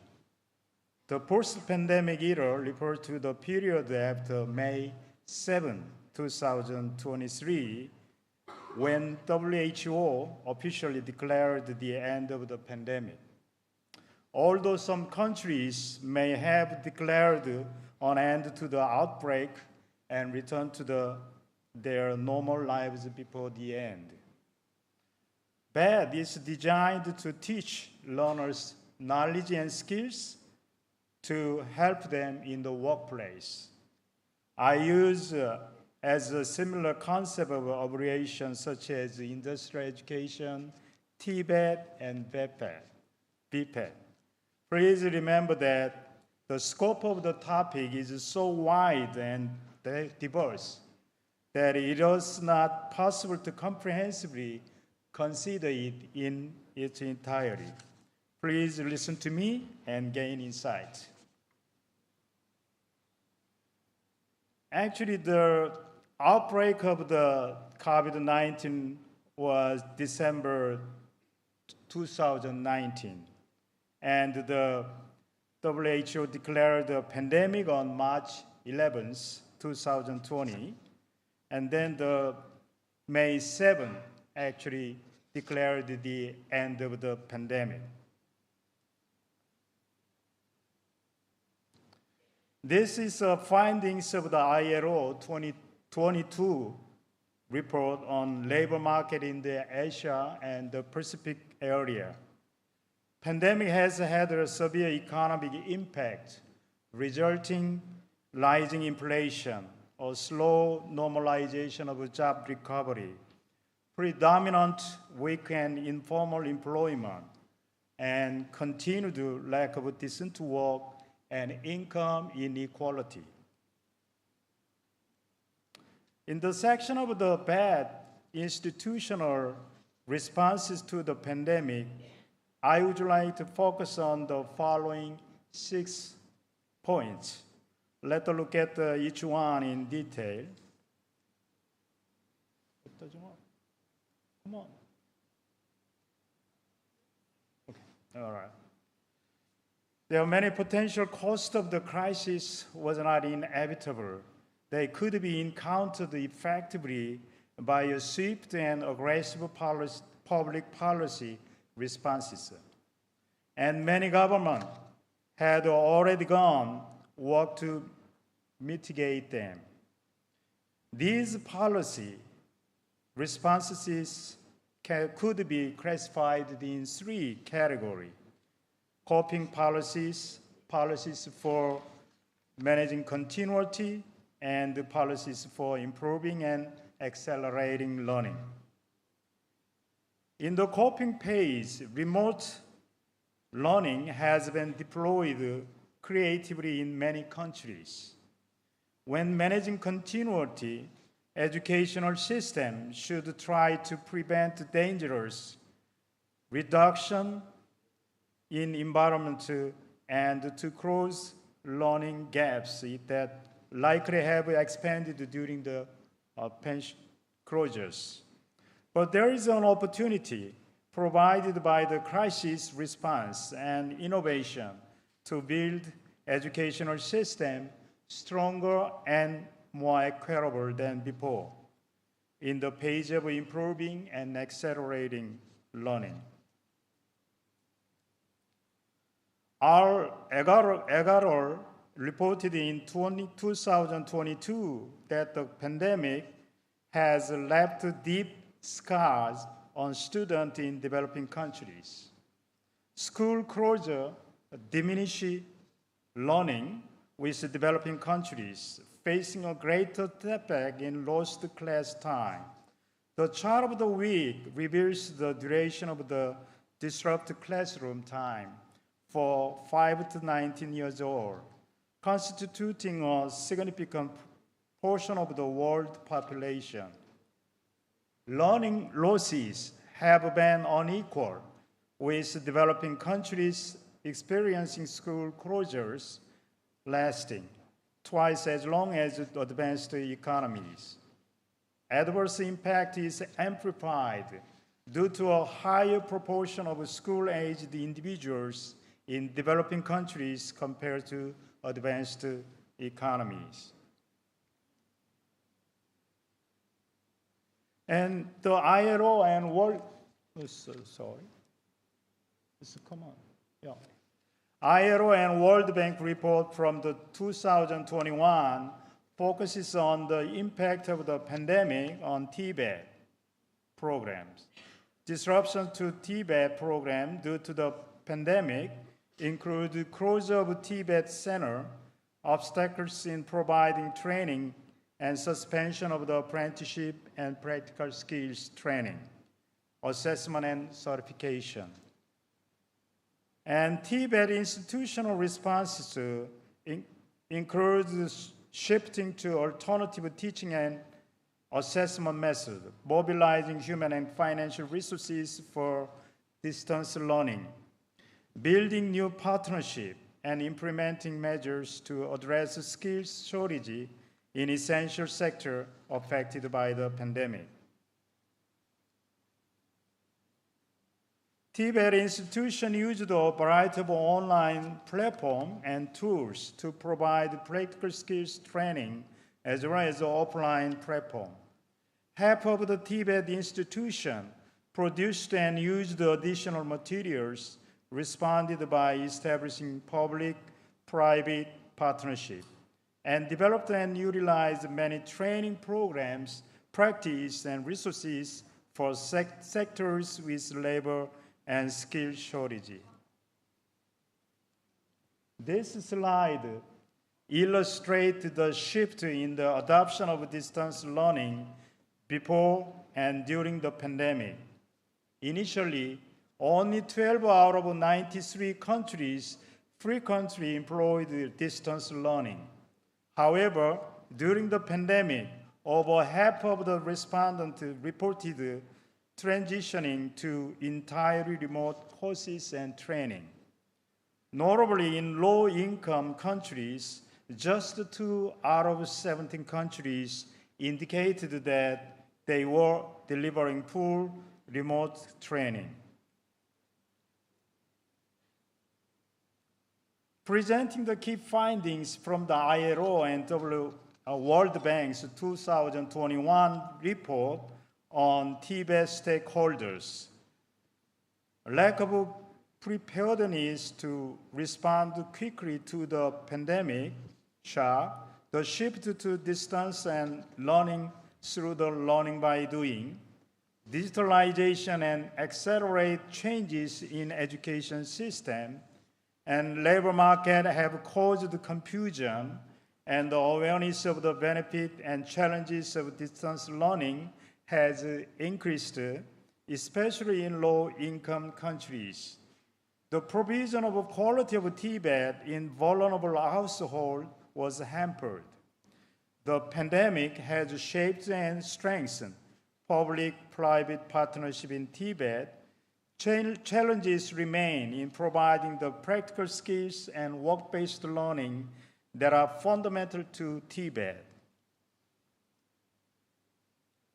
According to the OECD 2021 report, in the context of the pandemic outbreak and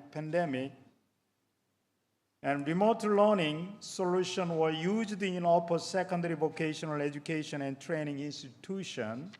School year schedule and curriculum were changed. Various return to school strategies were also approached, and testing and qualification tested. Providing incentive to employer to provide field learning opportunity and supporting teachers' professional development. These measures have helped to support and improve vocational education training during the pandemic. In developed countries, response strategy to the pandemic could be roughly divided into 8 strategies, and it was found that several countries responded similarly to each strategy. The 8 strategy, just like look at it. And then now, let us look at the development and challenges of Tibet due to the pandemic. I'm going to look at the 7 points. First one, okay. There are key challenges of the pandemic on learning and teaching in Tibet institutions include difficulty in student engagement and quality assurance, program accessibility and acceptability, increased the opportunity cost, increased the risk of dropout, and lack of teacher and administrator motivation.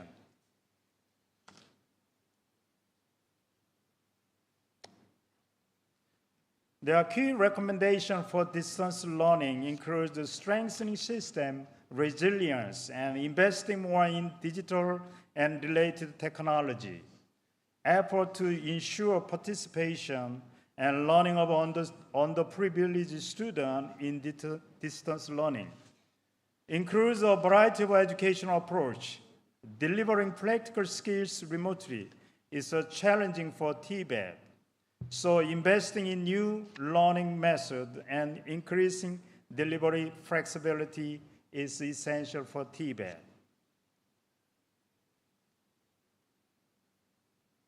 In the post-pandemic era, accelerated learning recovery aims to help students overcome educational disruption caused by the pandemic.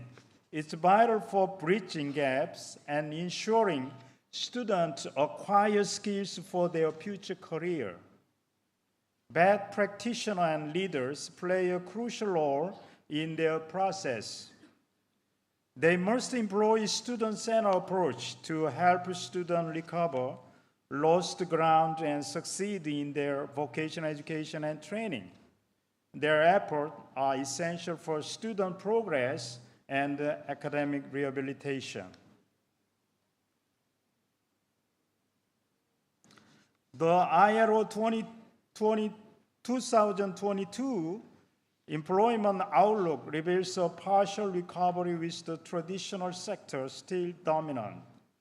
Decent work, opportunity, favor man or woman, and the decent work target remains unmet. Sustained financial support is essential to move forward the inclusive growth, stronger labor market, and empowerment of workers and employers are crucial for comprehensive recovery. This is from British Council report. Tibet institution adapted and innovative due to the pandemic. In summary, Tibet development involves digital transformation, quality assurance, and enhanced communication, while new opportunities include curriculum prospect, digital marketing, and engagement with employers and communities.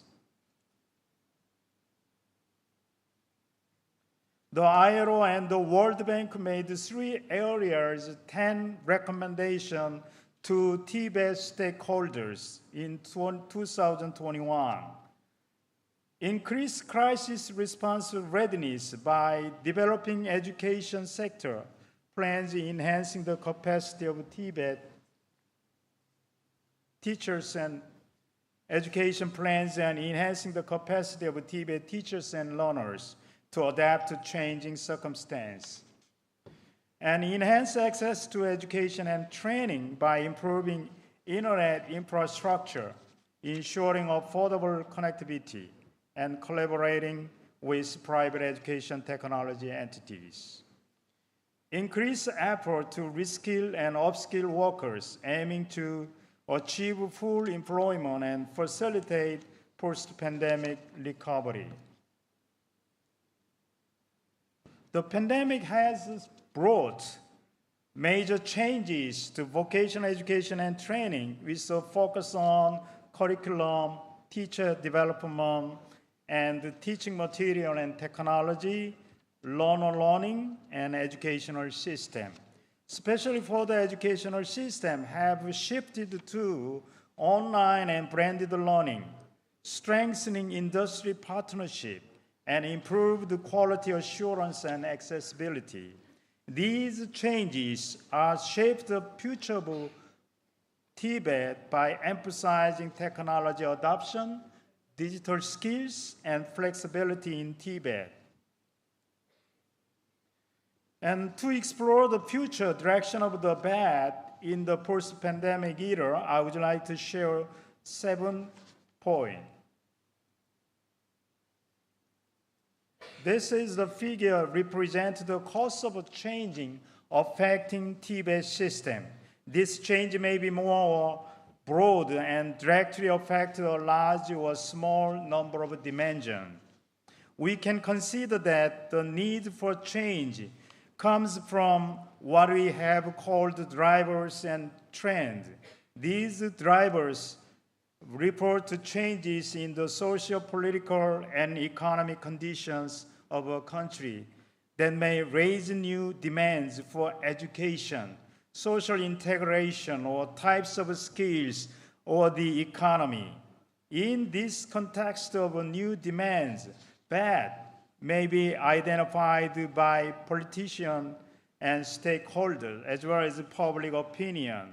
A reform process is then put in place to ensure that BAT can meet these expectations. In the future, there is a need to clarify perspective on Tibet when discussing, researching, or planning BAT at national, local, or unit organization. Perspectives on Tibet vary depending on context and objectives, providing different perspectives from which to evaluate BAT program. There are 3 perspectives, but they are overlapping. BAT perspective are pedagogical and epistemological educational system and socio-economic and labor market perspective. Key mention for each perspective include learning format, context, teaching method belong to pedagogical and epistemological, governance, funding, learner status belong to socio-economic and educational system, and the skills and knowledge belong to epistemological, pedagogical, and socio-economic perspective. These perspectives helps address the multifaceted nature of the BAT and adapt the program to social need. I'm going to skip this. Is a quote by Dr. Pariano. The future of the work in the digital era. In particular, collaboration between institution and industry, government, and learner is vital for AASVET to continue to respond to the changing workforce needs in the digital era. And this is a digital transformation framework in Tibet can occur at multiple levels, including technical development, curriculum enhancement, and improved teaching and learning practice, contributing to sustainability and resilience. Tibet system can benefit from the digital transformation by enhancing efficiency and effectiveness across various levels, including technical, curriculum, and teaching. The potential of digital transformation in Tibet for building sustainable and resilient society is significant. Tibet connects education and the world of work, unlocking the potential of young people and adults for a bright future. UNESCO estimated that 267 million young people are not being in employment, education, or training. Therefore, in 2022, UNESCO announced Transforming Tibet for Successful and Just Transition, UNESCO Strategy 2022-2029. UNESCO vision for this period is to transform Tibet by promoting skills development for empowerment and productive employment, and facilitating the transition to more digital, green, and inclusive economies. To enhance the Tibet system and address the challenges of youth unemployment and lack of skills, a strategic plan is crucial in any country. And then this is another UNESCO announcement report regarding 17 Sustainable Development Goals. Out of the 17 Sustainable Development Goals, I really point out the decent work. Decent work is the driving force of sustainable development. So Agenda 2030 promotes sustained, inclusive, and sustainable economic growth, full and productive employment, and decent work for all. And then I would like to emphasize the kind of a partnership that serves as an integral tool for local governance, engaging in both horizontal and vertical integration. Together, these integration strategies contribute to effective local governance through AASVET partnership and foster innovation by drawing on the collective expertise and resources of various stakeholders. In conclusion, although they have responded relatively well through learning by doing, we require ongoing recovery support and monitoring for the learning deficiencies and attrition. And also we recognize the diversity of Tibet concept and system across the countries. And also the AASVET of the future must emphasize adaptability and resilience and foster digital and sustainability capacity and prepare individuals for evolving industries. Local city government must recognize their key role and intervene actively in ensuring that Tibet is relevant, effective, and responsive to the needs of the economy and society. Finally, future Tibet system should build on the lesson from the pandemic and prepare structured course of action to respond appropriately to future unexpected new kind of the pandemic emergency situation.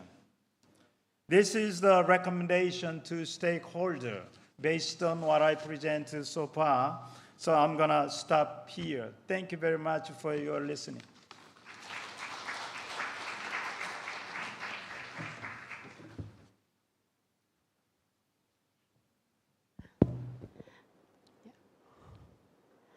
Thank you, Prof. Ilna, for the very insightful and detailed future direction and also strategies for TVET after pandemic era. Now, ladies and gentlemen, it is time for the quick question and answer session. I would like to invite 3 questions first. Mr. Thomas Kohler, number 1, and then Mr. Aris at the back. One more. Bapak Profesor Jakarta UNJ Hanafi. Yeah. Please, Prof. Thomas Kohler. Yes.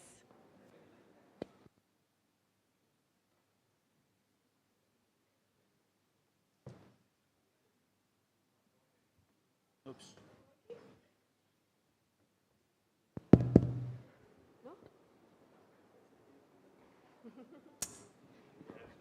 Okay. Thank you very much for the insightful presentations, gentlemen. Perhaps I can raise a question to both of you concerning the political dimension of the activities, because you are both representing as well political actors who are responsible for decision-making and strategy development. And my question is, do you consider that the measures that are already in place do support would need as well to have a kind of a refinement in order to deal with those huge challenges you have been describing, both in terms of the future workforce development, but as well in concerning the ecological and the by the digital transformation-driven developments which are recently undergoing. So perhaps you may both reflect upon that. Thank you.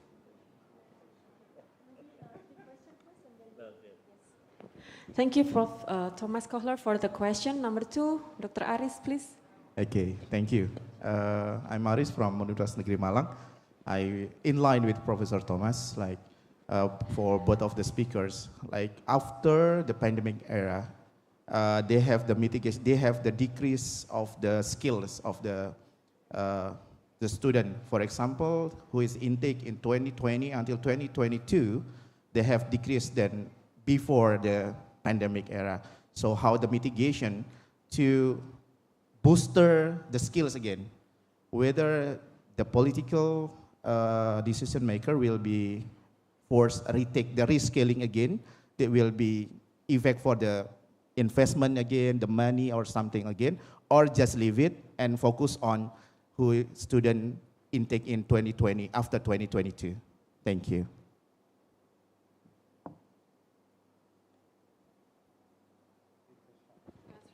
Yes. Thank you, Professor Ivan Hanafi from UNJ. Thank you for the opportunity to this session.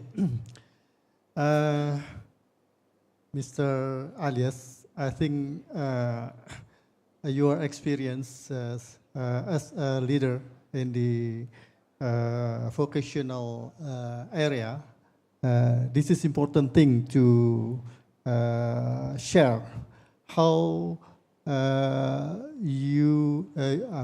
how is the strategy to facing the dynamic vocational education sector.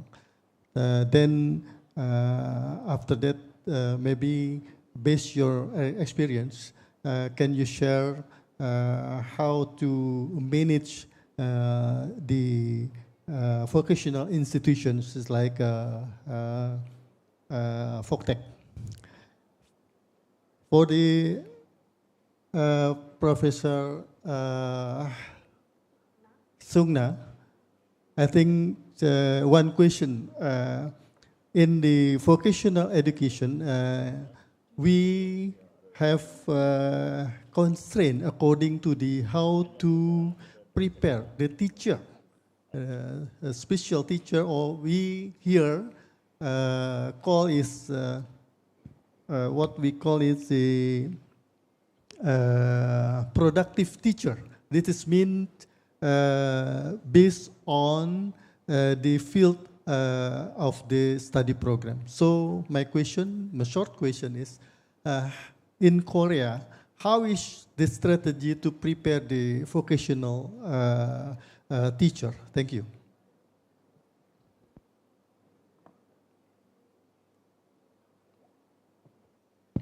Thank you. Yeah. So would you please, Mr. Alias, to answer first? Yes. Yeah, thank you very much, Budiwi. Thank you very much for all the questions from Dr. Thomas, and, Dr. Haris, and Bapak Professor Hanafi. Yeah. For the political, what they call figure, this is very important. I have shared just now, for example, in ASEAN, they have come up, with the roadmaps from, for example, Indonesia with the Indonesia 4.0, Brunei with the Digital Economy Master Plan, Singapore with the Smart Nation, but now with the more on the Services 4.0. In a way, it starts from the government initiative and also their directions to make sure that the initiative on the digitalization and also IR 4.0 is materialized. So the government of the respective countries has their own responsibility, because whenever they come up with the roadmap or the master plan, somebody has to execute and implement, make sure this is workable and this will be done in a timeline, given from the master plan or the roadmap. For example, I can share with my own country, Brunei 2025 master plan. Now we are in 2023. So from the beginning, it involves talking to the industries, the telco provider, right? Because whatever you're talking about digitalization, the telco provider, the telecommunication provider is very important. The telecommunication provider need to provide affordable and reliable and accessible internet throughout the country, either it's rural or urban. That's number one. Number two is the costing. So this is a financial commitment from the government, the industry, and also the institutions. So in Brunei, we work as a whole of government and whole of nation approach. So there are two. So the interministerial, right, must work together. Right? It cannot be in silos. It can't be only one agency is the talker and others just quiet. That doesn't work. So it's a inter-ministry. So the leader of the country, the prime minister, whoever leading the country should hold the big responsibility to make sure that these ministries will work together and support each other. For example, Minister of Finance will support the institutions, the Minister of Education or Minister of Labor and the technical schools to have a proper budget and also capacity and the facilities, right? And number two, next one is going down the institutions. So the institution now, whoever from the Ministry of Education or from the Ministry of Labor, who are the championing the training, the providing the skills and upskillings to the students in the school and the school leavers for the upskilling and retraining for those who are in the service, right? So there are three sectors, that need attention. Those who are in schools, right, from the primary, high school, technical, and universities. So they need to integrate this into their curriculum.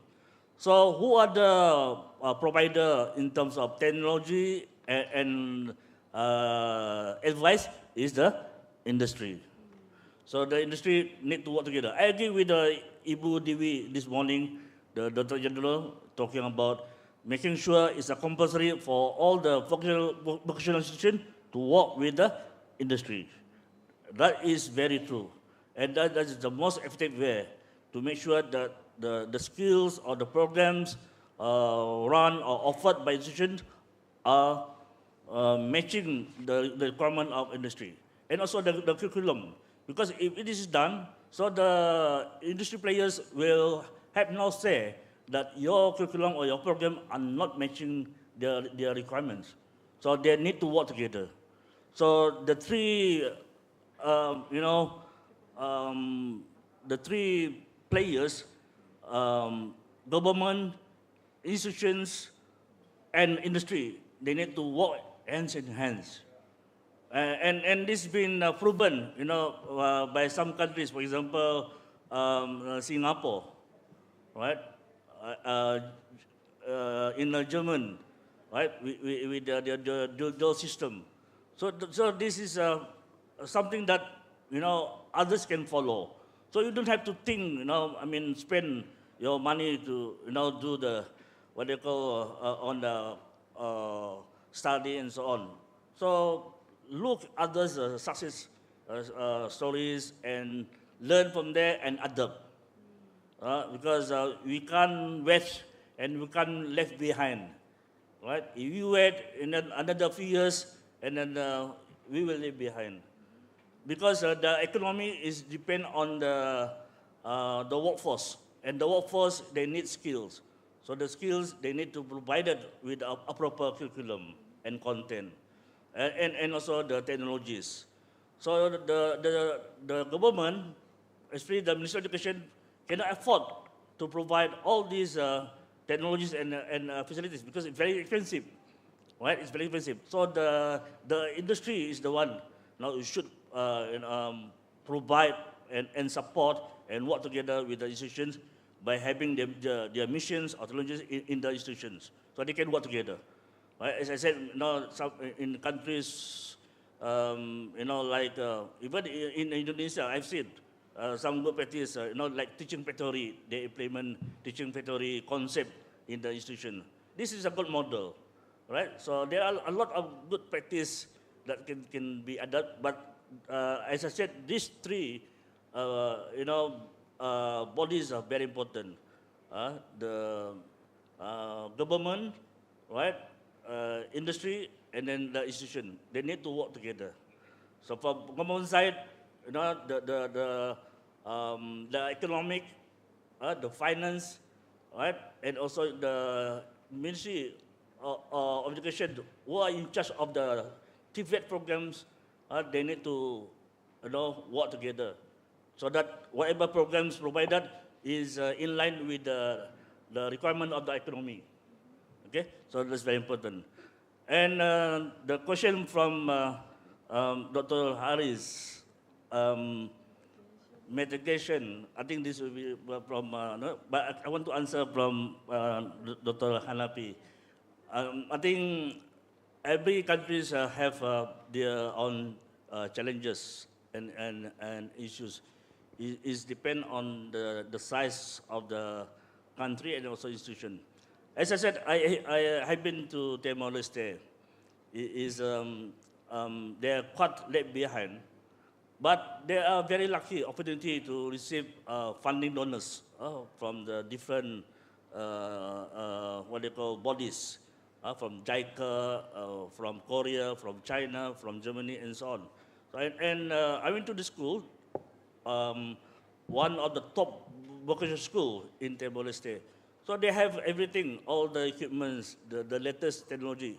But the problem is, they don't have proper training for the teachers to operate the machines, and also maintenance. and management and leadership, right?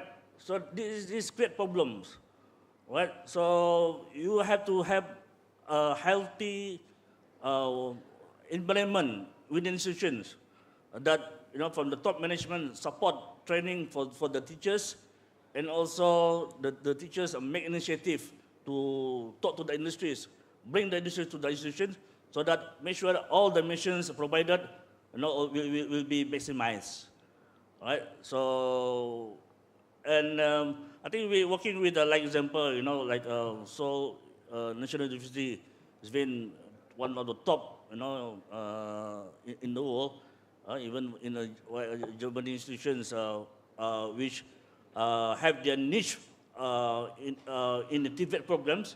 So we need to identify who are our right partners that we can, work together and help us to develop our resources, our workforce, our graduates, having, like internship or exchange program. So we have what you call STEP, Simeo,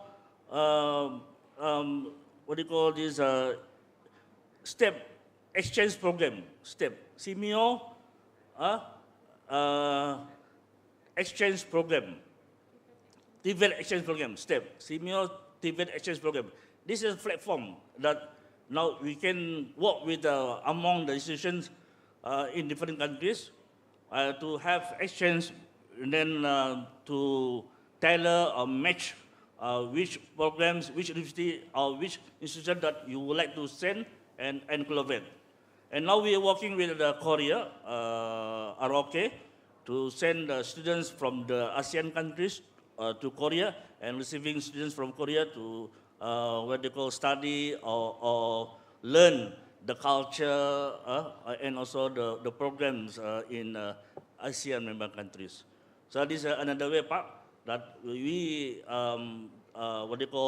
develop our students' confidence, and also learn other cultures, and also the the technologies in other countries. So I think in very short time, I think based on my experience, right, personally, I think this is what we can achieve. Thank you very much. Okay, so I have 3 questions, but I'm not sure how much I understood each of your questions, but I may try. First one, Professor Thomas. Yes, Thomas. Thomas, you mentioned about kind of the politics or politician on Tibet, right? Actually, I think the future direction of the Tibet depends on national policy and leadership, but it also requires support from the National Assembly in Korea, for example, because what politicians think is important, because it varies depending on the overall direction and financial investment. Even they can make a decision regarding national budget, as well as enacting new act, which is support to Tibet. So that's why politician is so important. Even if they do not understand how important Tibet, nothing. So we have to encourage, or we have to persuade them why Tibet should be invested by the government or nation. That's what I just try to say that. And second question is lack of student skills. Yes, because during the pandemic, school closed, cannot provide the hands-on experience for the student, how they improve their practical skills in a job. So that's why for the future, who knows what kind of a pandemic will come. So I say this is a digital transformation era. We have to prepare for the future. Even this day, we have to provide, because there are a lot of digital technology, such as XR or AR, whatever. So we have to use a kind of online system for the nice Tibet program. That's what I'm talking just. And then I think in even Korea and other countries also try to help them adjust to kind of the workplace through special training program or try to extend the apprenticeship program. That kind of strategy individual country has adopted. And the third question is teachers. Yeah, teachers is so important, especially in Korea.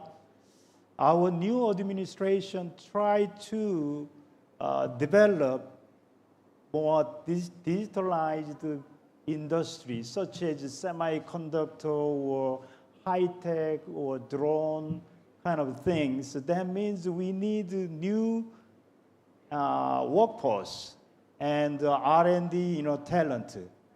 So for the top of the workforce, they are going to be through the graduate program, through the university. But remaining them, we have to play a role in supplying those workforce for the cutting technology-based industry. So that means we need more, super teachers. But they are already trained through the back to 10 or 20 years ago. So now our government tries to provide a special in-service training program. Also at the same time, we try to restructure new prospective teachers education program. So we have to, many different approach to improve their teaching skill as well as their some industrialized technology skills. I think that's some answer to your question, but later on you can talk with me, so I'm gonna give you some more in detailed answers. Thank you very much. So, honorable audience, I believe that there are still many questions raised in mind for these two honorable speakers, but since the time is up now, and then we need to, after this, move to parallel session. So please apologize that I will end this quick question and answer session, and then they will be available until 10th of November. So if you would like to have a further detailed discussion, I believe that they are welcome to welcome to discuss. So please give applause to these honorable speakers. Thank you very much. We would like to thank you to all the audiences until now, and then please apologize for any shortcomings for this productive conference. And now I will turn back the time to the MC. Thank you very much.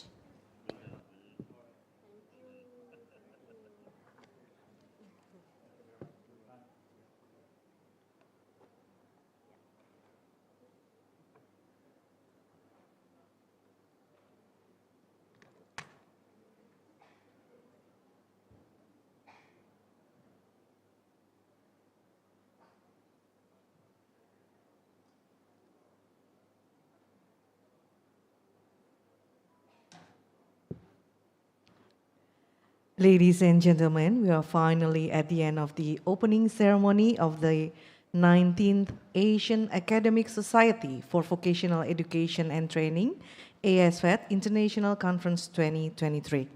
For your information, lunch break is available at the same place as the coffee break, and we would like you all to enjoy meals we have prepared. We will have break for 1 hour. After the lunch break, we will have parallel session. Parallel session will take place at Pasca Sarjana building. It is on the east side outside this building. You all will be accompanied by some of our licensed officers. The room 1 will be with Adila. Room 2 will be with Gali. Room 3 will be with Hanin. Room 4, Runi. Room 5, Sinta. Room 6, Adi. And room 7 with Roni. and Room Siameo with Tinesa. For those of you who hasn't get your seminar kit, it is already ready downstairs. We would like to thank distinguished guests, all the presenters and participants who still join the event for the next 2 days. We also apologize for any shortcomings during the event. Thank you very much. Wassalamualaikum warahmatullahi wabarakatuh.